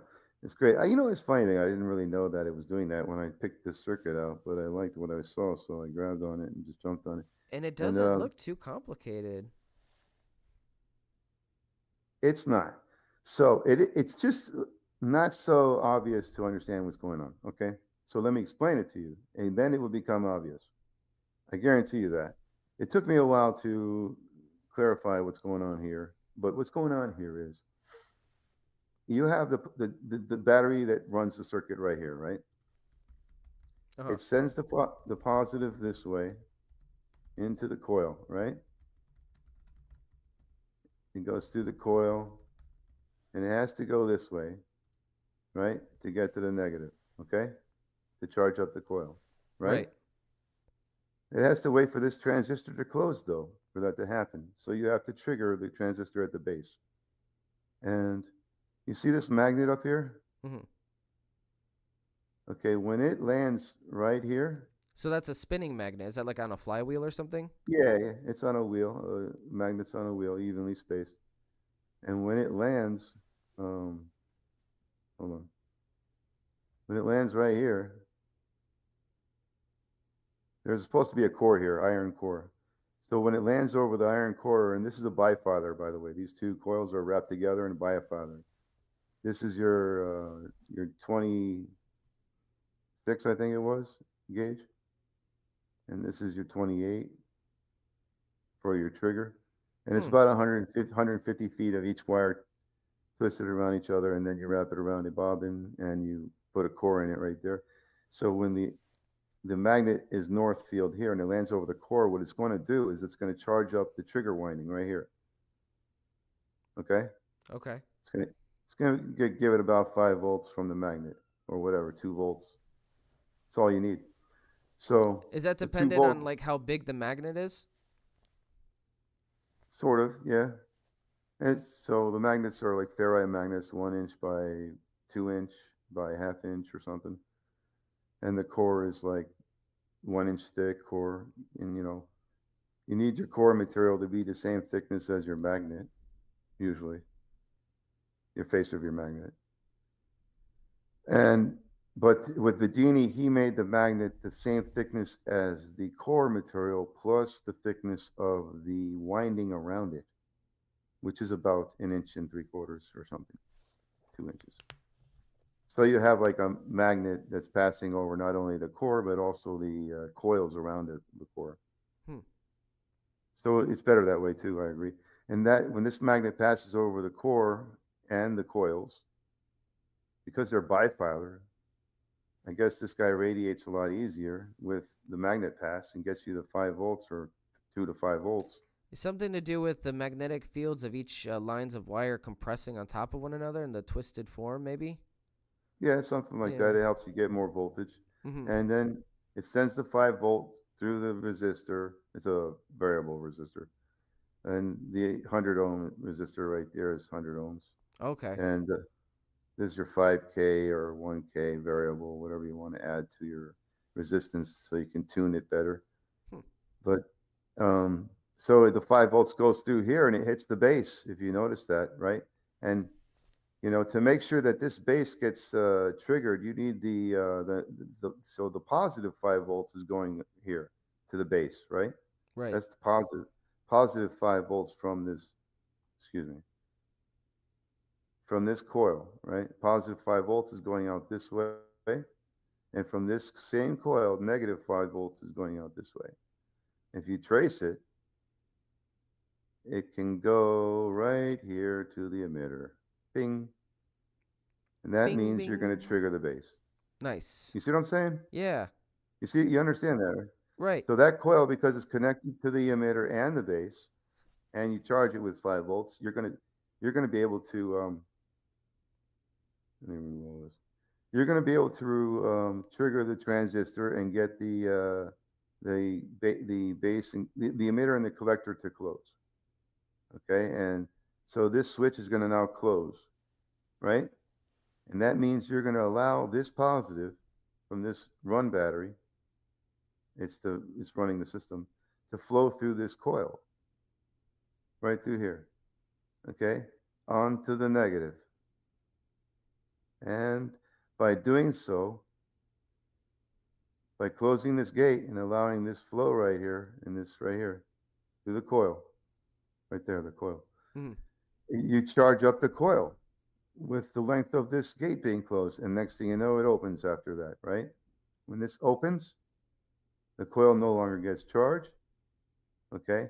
And remember, when this coil is getting charged, it's getting charged with this positive here and this negative here on this side of the coil. So basically, this positive is going to appear here on the coil, and this negative is going to appear here on the coil. But that's going to, when you remove this charge and this gate opens, that's going to change. And this positive is going to become a negative, and this negative is going to become a positive. So what you're going to have is this. Oh, so it switches it. Okay? First, you're going to have this when you charge it, because you have your positive here, and it touches this side of the coil, and your negative touches that side of the coil. And the next time when the gate opens, when this opens, and you no longer have charge, the polarity flips, and you're going to have this. Interesting. And then what when you have that? What happens when you have a negative here and a positive here? Well, let's look at this diode for a second. And this battery. And this is high voltage positive and high voltage negative. And this is a high voltage diode.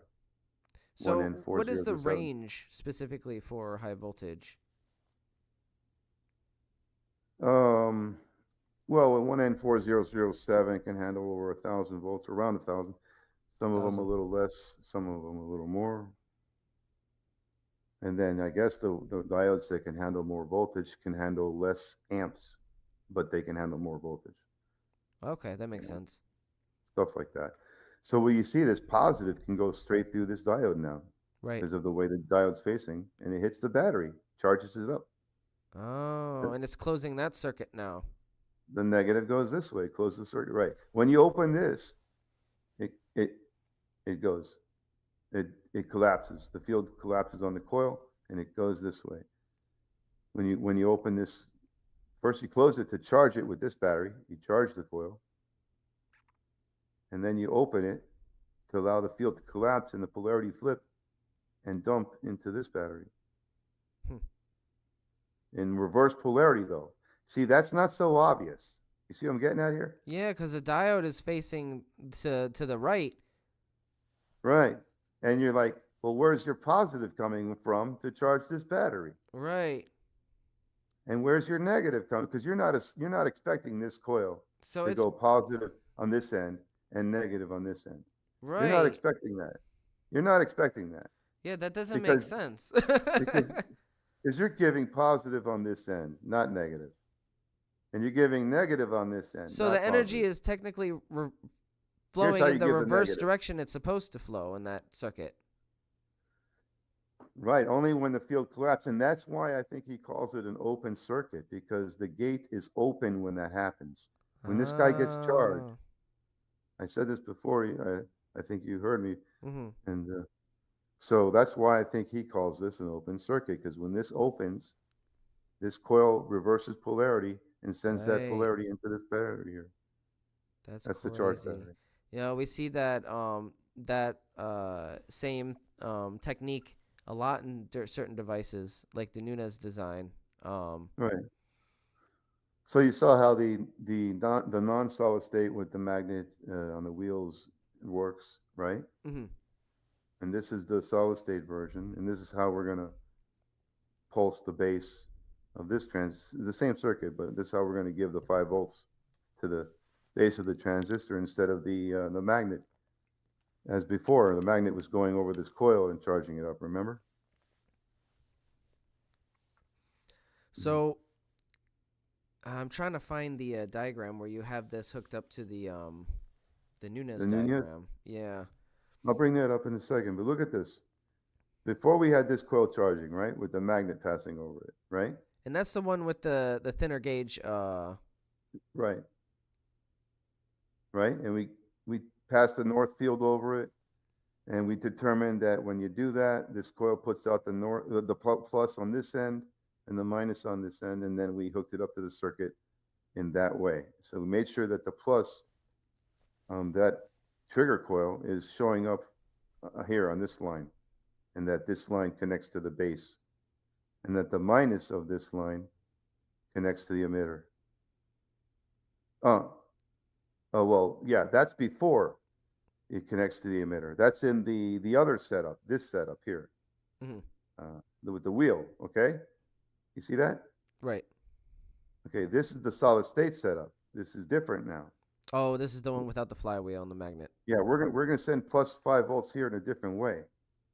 We're not gonna do it by passing a magnet over this coil. Explain what the resistors and the capacitor do over on the left-hand side. They drop the current so you don't burn out the bases of the transistors are not designed to handle current. They're just there for voltage to get you a signal to then close this. To switch. Okay, that makes sense. So they're there to make sure you don't fry out your transistor. Small amount of current, small, tiny amount with the voltage with it, you know. So how do we do that? How do we limit the current? Okay, in this setup, we're going to send 12 volts from here along this wire and through the coil. And the coil is going to limit the current also, because it has resistance, just like this resistor here. It has resistance. Okay? So the coil adds to the resistance and helps limit the current too. And then what happens is the current goes through here and fills up the capacitor.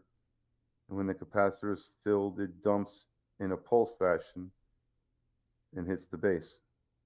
Now the negative to hit the emitter here to make sure that the positive is being heard at the base, because you need the negative of the same positive to touch the emitter for the base to hear that positive.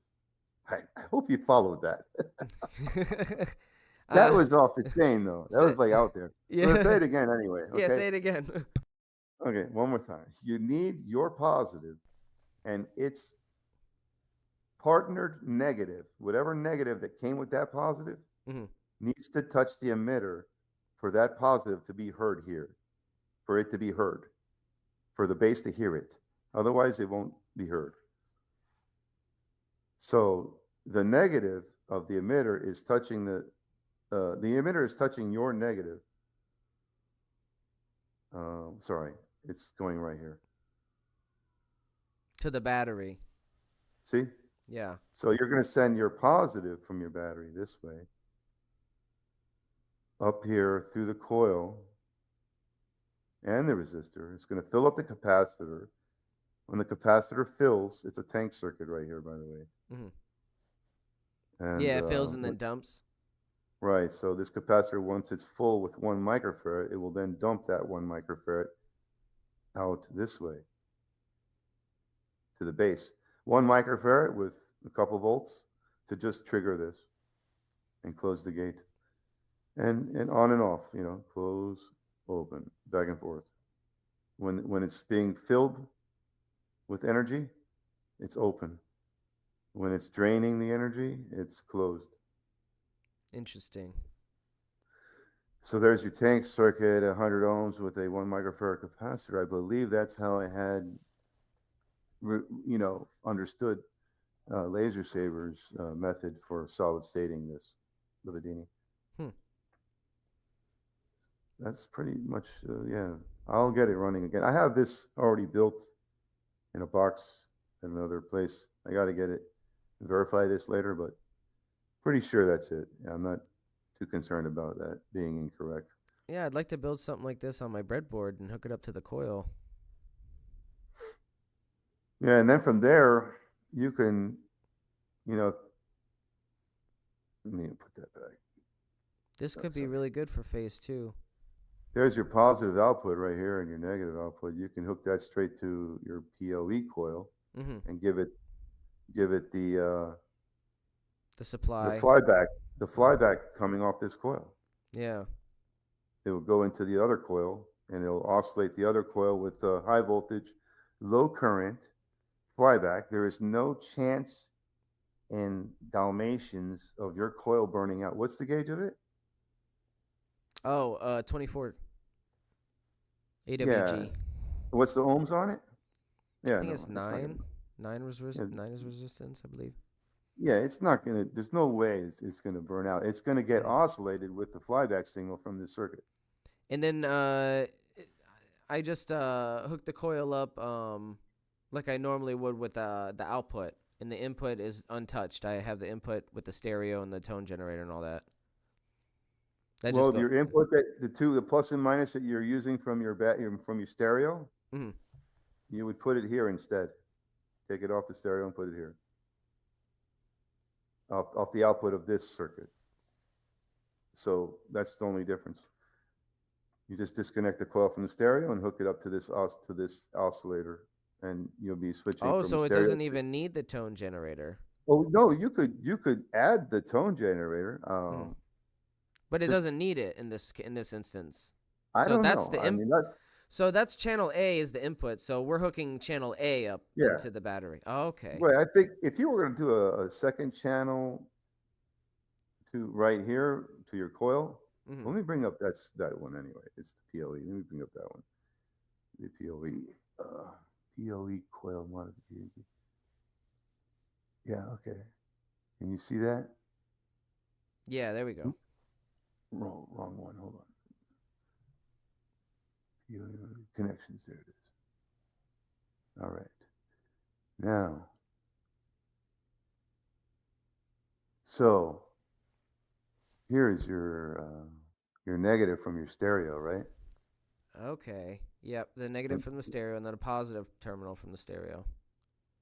So, right here is your positive output from the Bedini oscillator, and there's your negative output from the. So, yeah, like the flyback goes on this coil right here. It goes negative here and positive here, and you can send that signal rectified with this diode, so it doesn't go back into the coil. It goes only into your coil. You know. And So it that's doesn't how go that back works. into channel A, it goes back into channel B, is what you're saying.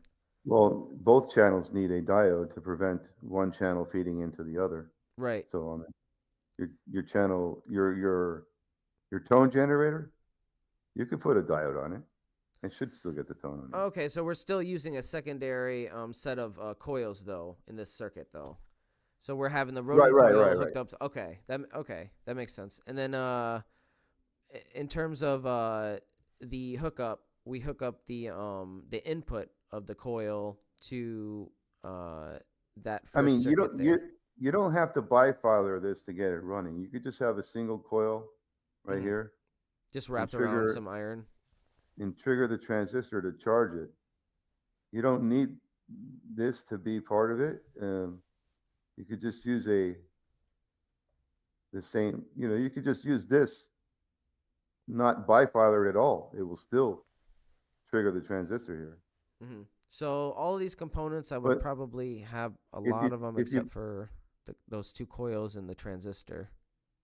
If you did bifilar yourself 150 feet of 26 and 28 and wrap it around a bobbin and give it a core, you could always use it to drive a wheel also later. But at the same time, you can hook it up this way to be solid state, so you don't need to have the wheel running. That's why I like it, because I like to build a bunch of them and on different damaged batteries and try different frequencies and on different sulfated batteries and get different results. Charles says supposedly his device will save a battery and bring dead unchargeable ones back, desulfating them. Right. It does do that slowly. You can change the frequency by adjusting the capacitor value, lower it in microfarads, and the frequency will go up. You can give it more microfarads, the frequency will go down. It gets slower. Your current might be a little bit higher on the output of the capacitor to the base here. It might blow when you add, farads here, and you go from 1 to 10, for instance, and then in which case, you could just add a resistor here, Oh, okay. So in case I don't have like a 1 microfarad capacitor.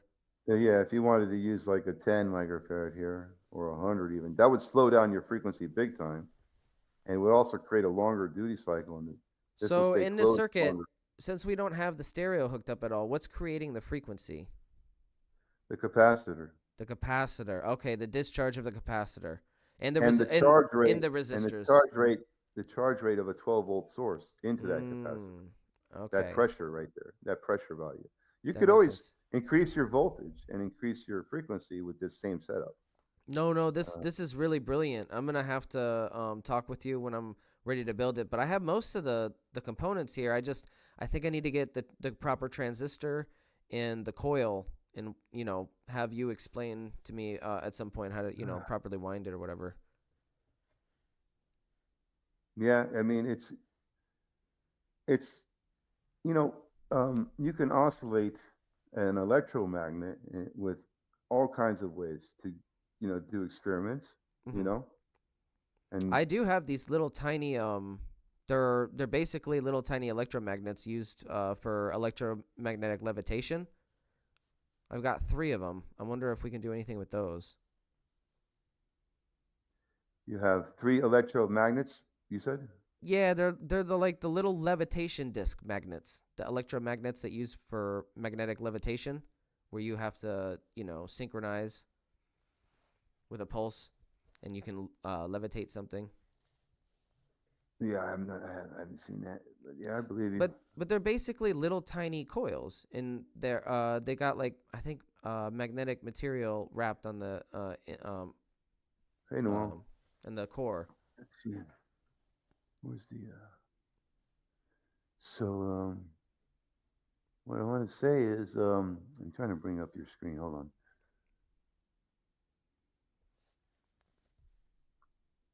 StreamYard is acting.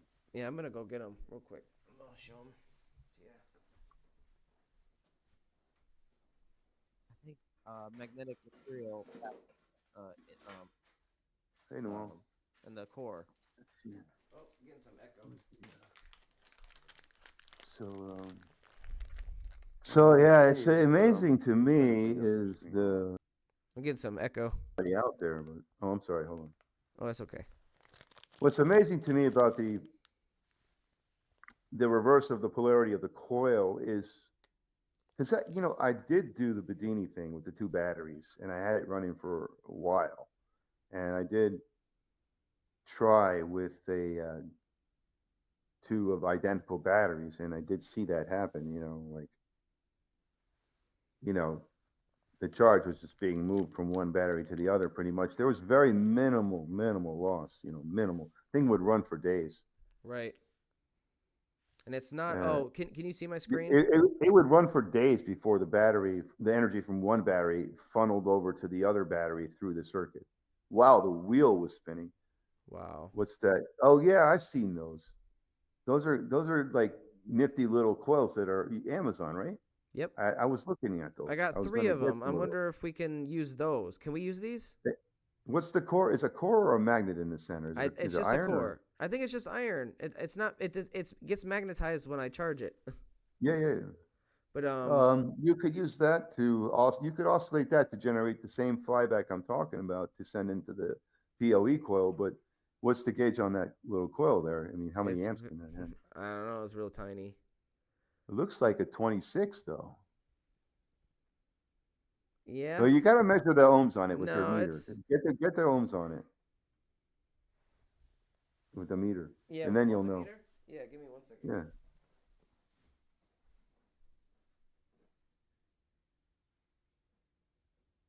Yeah. And once you know the ohms, you'll know how many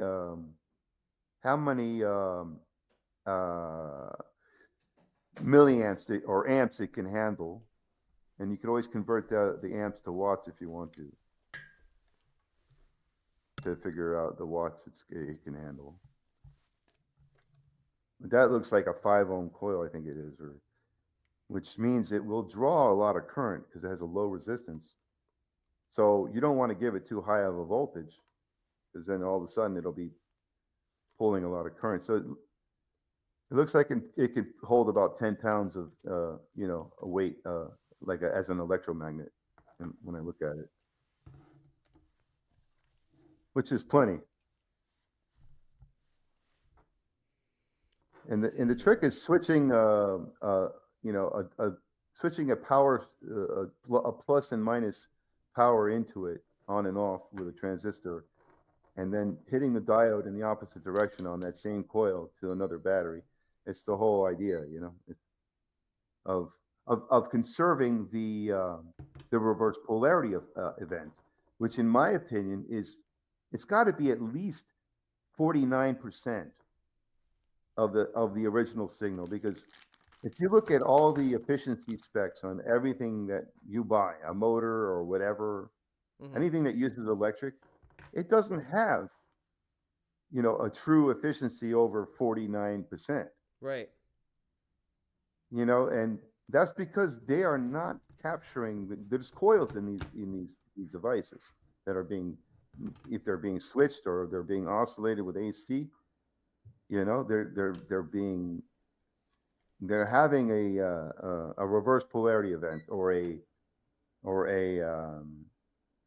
they call it a back EMF. Looks about 4 ohms. Yeah, 4 ohms. So, and if it looks like 28 gauge, right? 28, I believe. Yeah, I think you're right. You're right. 4 ohms. Well, let me see what the package says. It doesn't. It doesn't say much. At least not in English. Well, if you gave 12 volts to that coil, it would pull 333 milliamps, which is not going to burn it out, I don't think. Yeah, and then you multiply that times 12 to get your watts, and that's 4 watts. There's no way that coil's going to burn on 4 watts. You need to give that coil like close to 50 watts to even, maybe 20 watts to even get it warming up. So you're good. I mean, 12 volts on that. You hit it with 24 volts, and it'll get 8. It'll take 8 watts. So that's like one part down. I if you, think you have have a variac, right? Huh? I think you have a variac. Oh no, you have a power supply, right? Yes, I have a workbench power supply. 36 volt, is it? I think it goes up to 50 volts or 40 volts. Yeah, so I mean, just slowly increase the voltage till you feel the coil get warm, and then you're getting there. You stop going up because you don't want it to get hot. Right. So anyway, that's keeping the voltage constantly on, But if you were to switch that voltage to that coil on and off during the off portion, it's going to fly back in a reverse polarity into wherever you want to send it. Would I be using 2 of these or just one? Because you have 2 coils in the. If you can hook them up in series and increase your resistance, and it would also increase the flyback voltage peak. You'd be like if you measure the flyback voltage on that coil you got there with a 12 volt pulse, you're going to get around 50 volts on the flyback. Yeah, I'm just guessing. So if you put another one in series, it's going to double that flyback voltage. So that coil there looks like about 25 feet, and the longer the wire is, the higher the voltage you can get from it, or make it. You can convert with it by coiling it. Necessarily, a straight line of wire is not gonna. It's not gonna get you that high voltage till you coil it. But on the surface of that wire, along the whole entire surface of the wire, you're gonna have that low voltage the whole way. But when you coil it up, it compresses that, kind of like crystal cells in series, or batteries in series. Right. The voltage goes up. That's interesting. Yeah, I'm gonna have to try that. I think you're compressing. I think the only thing I need to get is a transistor that would work, and then I have everything that I would need. I got like 2 Arduino Mega kits to have a whole bunch of resistors and diodes and stuff. Well, it's possible. Well, yeah, you could also trigger a transistor with the stereo signal. You can send or a tone generator from the phone. As long as it's no more than 5 volts, you can send a tone generator with a stereo jack, and you take the positive of the stereo jack to the base of the transistor, and you take the negative of the stereo jack and you hook it to the emitter of the transistor, and you channel the positive from your battery to the emitter and the collector of that same transistor to the coil. You just jump the negative of that coil to the negative of your battery. You're only switching one leg of the power source to energize the coil. You can switch both legs if you need to. It's not necessary. The positive, when I say both legs, I mean the positive and the negative, You can switch just the negative or just the positive. It's up to you. But in the Bedini circuit, he is switching the positive into the coil. The negative is already connected to the source battery. The coil that's being charged, That's interesting. I mean, it's similar to what the Nunez method is, where you have the tone power being fed in one direction and power being fed in the other direction. The PoE coil is getting a plus and minus from the stereo, though, right? Yes, but if you look at the open circuit design, it's getting one one positive from Oh, channel A. I wanted to go over something about that with you. I know what you're talking about. I wanted to mention something about that, right? Real quick. Hold on. Bring up the. Where is it? It is the POE. Yeah, the open circuit. Okay. Where is it?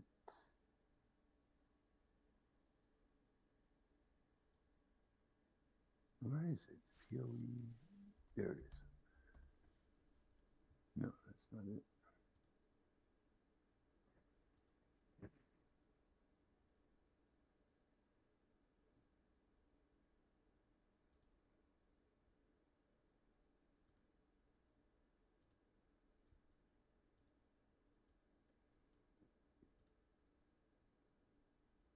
Connections. Okay, there it is. That's not it. Where is it? There you go. Okay. All right. Let's bring that up. The open circuit. I don't have the open circuit here, but we're gonna pretend it's open circuit anyway. I gotta stop that one. Start this one. Application window. Okay, you should be able to see that. Okay, you can see my mouse. So you can see my mouse, right? Okay. Yes. So I guess the open circuit is So that's the closed circuit. Right? Yeah, no, that's the closed circuit method. The open circuit is just disconnect that blue wire, and you'll have. Remove this. Here, I got it in the Rodin coil guide here. If you want to take a look at that one. Let me just scroll to it. Right here. So this is the open circuit method. And that's basically has the finish of channel A hooked up to the positive of your load, and then the start of channel B hooked up to the negative of your load. So the finish of channel B is hooked up to the tone generator. It's flipped. So the energy is traveling in the opposite direction. I'm trying to bring this up here. Hold on. There it is. Okay. I didn't follow you there just now. Okay, so can you see the diagram? I got it brought up here. Can you see it? Yeah, but if you look on your channel. Yeah, on my channel, because I got my okay, yeah. I see it. So so you see channel A here and channel B. This is the start and the finish. This is the start and the finish. So channel A's finish is hooked up to the positive load, the positive end of the load, and channel's B start up here is hooked up to the negative end of the load. So the energy. Put your cursor on the start, please. Do what? Put your cursor on the start. Oh, the start is right here, and that's hooked up to the negative. See, follow it up here and goes all the way down. Negative to the load. The capacitor. Yeah, and a capacitor. So this is the finish, and that's hooked up to the negative of the stereo. So you see the energy's flowing in opposite directions. This is the start for the stereo. This is the stereo channel positive, and this is the stereo negative channel right here on the end of channel B. So the energy's flowing in opposite directions.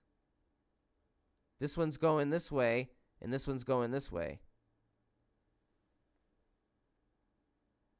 You hold still there for a second on the diagram.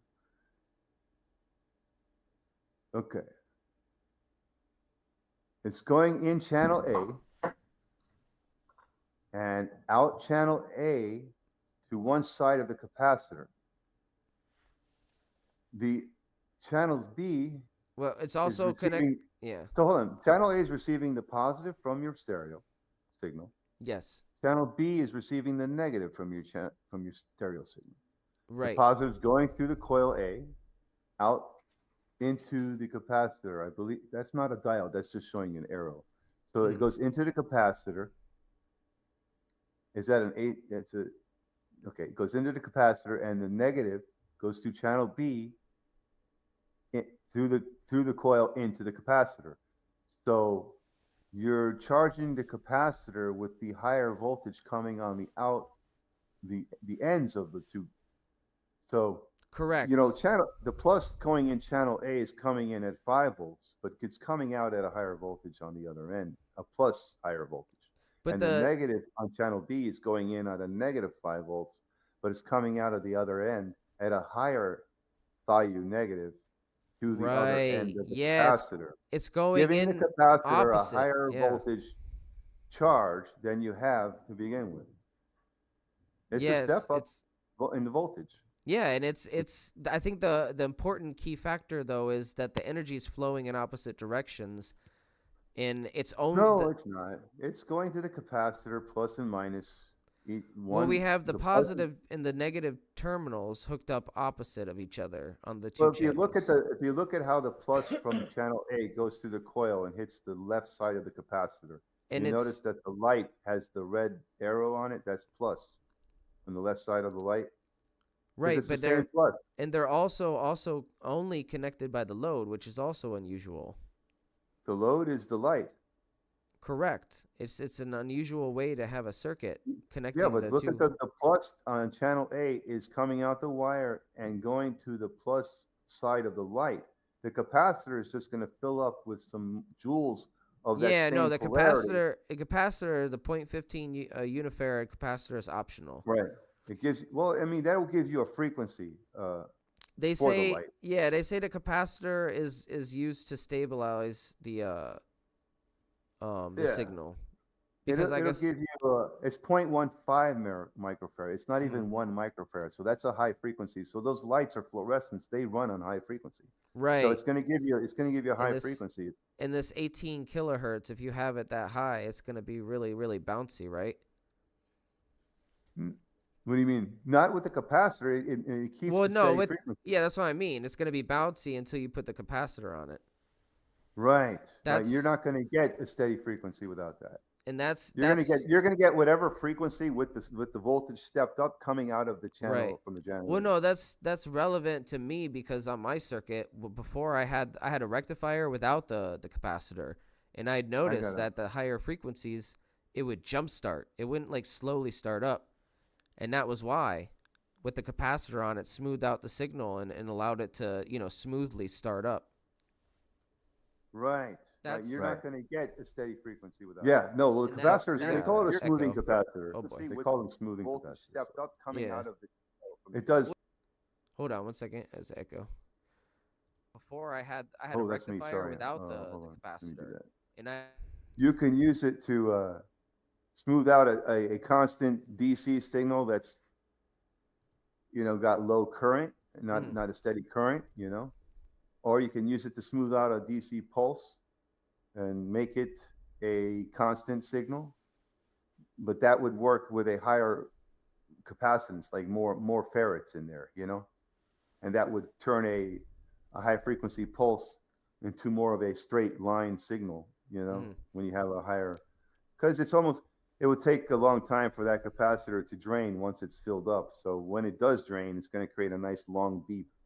So another thing that's interesting in my research of their research, they recommend, and I didn't know the context of this, but they recommended in one instance 200 volt HV capacitor, and I wasn't sure if it was for this specific purpose for the light bulb. Whatever voltage you get out of the coil, you need a capacitor that's at least that or higher. So that's this setup then, because this setup is supposed to produce really, really high voltage. Yeah. Just read the voltage before you hook up the capacitor. That way you know what rating the capacitor needs to be, and you don't blow up a capacitor. I've done that too plenty of times. I've blown up big capacitors and little ones. They pop when you blow up the big ones? I had a big capacitor, like it was like a 2 volt or a 4 volt capacitor with like 10 or 10,000 farad. It was not cheap. It was like a $30-$40 capacitor. And I was using it to drop voltage and make and make a pulse charger from the grid power device. It's on my channel. I mentioned it to you the other day on the another live stream, but the DC power supply that you can't burn out. It's on my channel, and it Oh uses yeah. it uses a 200 amp rectifier and just capacitors. One capacitor is the capacitor regulating the current or the amps that the device consumes, and the other capacitors are in parallel, I believe, and they are dropping the voltage from the grid. So you plug this thing into 120 volt grid, and those capacitors drop the 120 volts down to like whatever you want. The higher the capacitance value you give it, the lower your voltage will be, but your current will go down as well on the output of the device. So at that time, you have to increase the other capacitor, its capacitance value, to boost up the current. And by doing that, that'll raise your voltage up a little bit. It's like a little bit of a messing around kind of thing, but the circuit is very simple, and you can modify it all day long to get your voltages and your currents. And it steps down the voltage. I don't think it steps up anything. It's only a step down device. But I used that, and I had a 4-volt capacitor hooked up to that to step down the voltage, and I was running it on a damaged battery or something. And I guess the battery just didn't want to take a charge, and my charger pushed it in there, and the capacitor was the first thing that gave. And it was in the other room, and I heard like a big, like someone just like dropped a grenade in there, man. I walked over there. Wow. I didn't see anything. I didn't see anything wrong. And I found that the capacitor had ruptured. It just makes a smell. Yeah, I've popped a couple of small ones. And that only happens when you go over the voltage, though. You don't need to give it too okay. much current. Yeah, because I got a 200 or a 2000 HV capacitor, just ready to use at some point. Right, with those high voltage capacitors, they may be really high voltage, but to get there, you had to lose the ability to store current in it. So your frequency will be very high because it stores very little joules, and your pulse of that frequency will be very high voltage. So it'd be it's like pulsing a high voltage very fast across the line. It's like sending 1,000 volts into a copper wire on and off really fast. And that's what happens when you have very little capacitance and a high voltage rating. You pulse high voltage at a high frequency. If you can manage to add capacitance to that without, because any capacitor you add in there that's not matched with all the capacitors, that'd be the first capacitor to blow as soon as you put high voltage into it. So what they try to do to keep the capacitance up on a series chain of capacitors is they just get the highest capacitance rating they can get with the highest voltage rating they can get, and then put them all in series. And you can manage to store, keep some of that current while driving up the voltage. That's fascinating. So, these lights, they run off a high voltage, high frequency, fluorescence LEDs. They have a high impedance coil in there. Yeah, because if you run those lights at lower frequencies, you'll see them blinking. Right. And I think when you give them enough voltage, the pressure establishes the high frequency and keeps it looking like a solid light, Oh, so as long as you have some kind of pulse, it doesn't matter how fast it is, as long as the voltage is high? Right. You don't always need a capacitor to create a pulse. You just need high pressure, and resistance to that pressure will sometimes establish the pulse.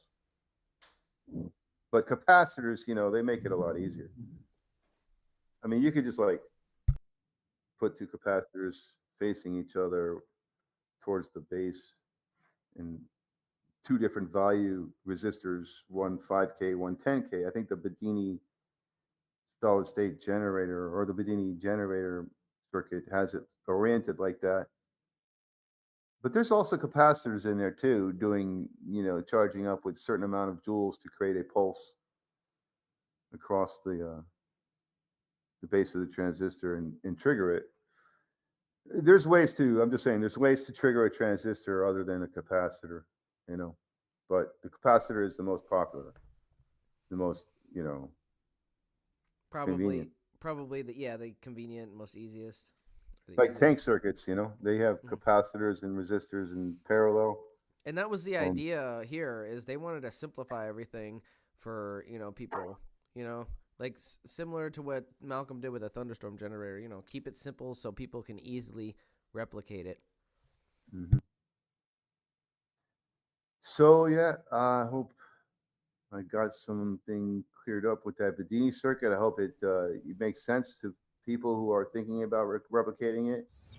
And it's better to know what's going on before you replicate it. Mm-hmm. That wasn't the situation for me. I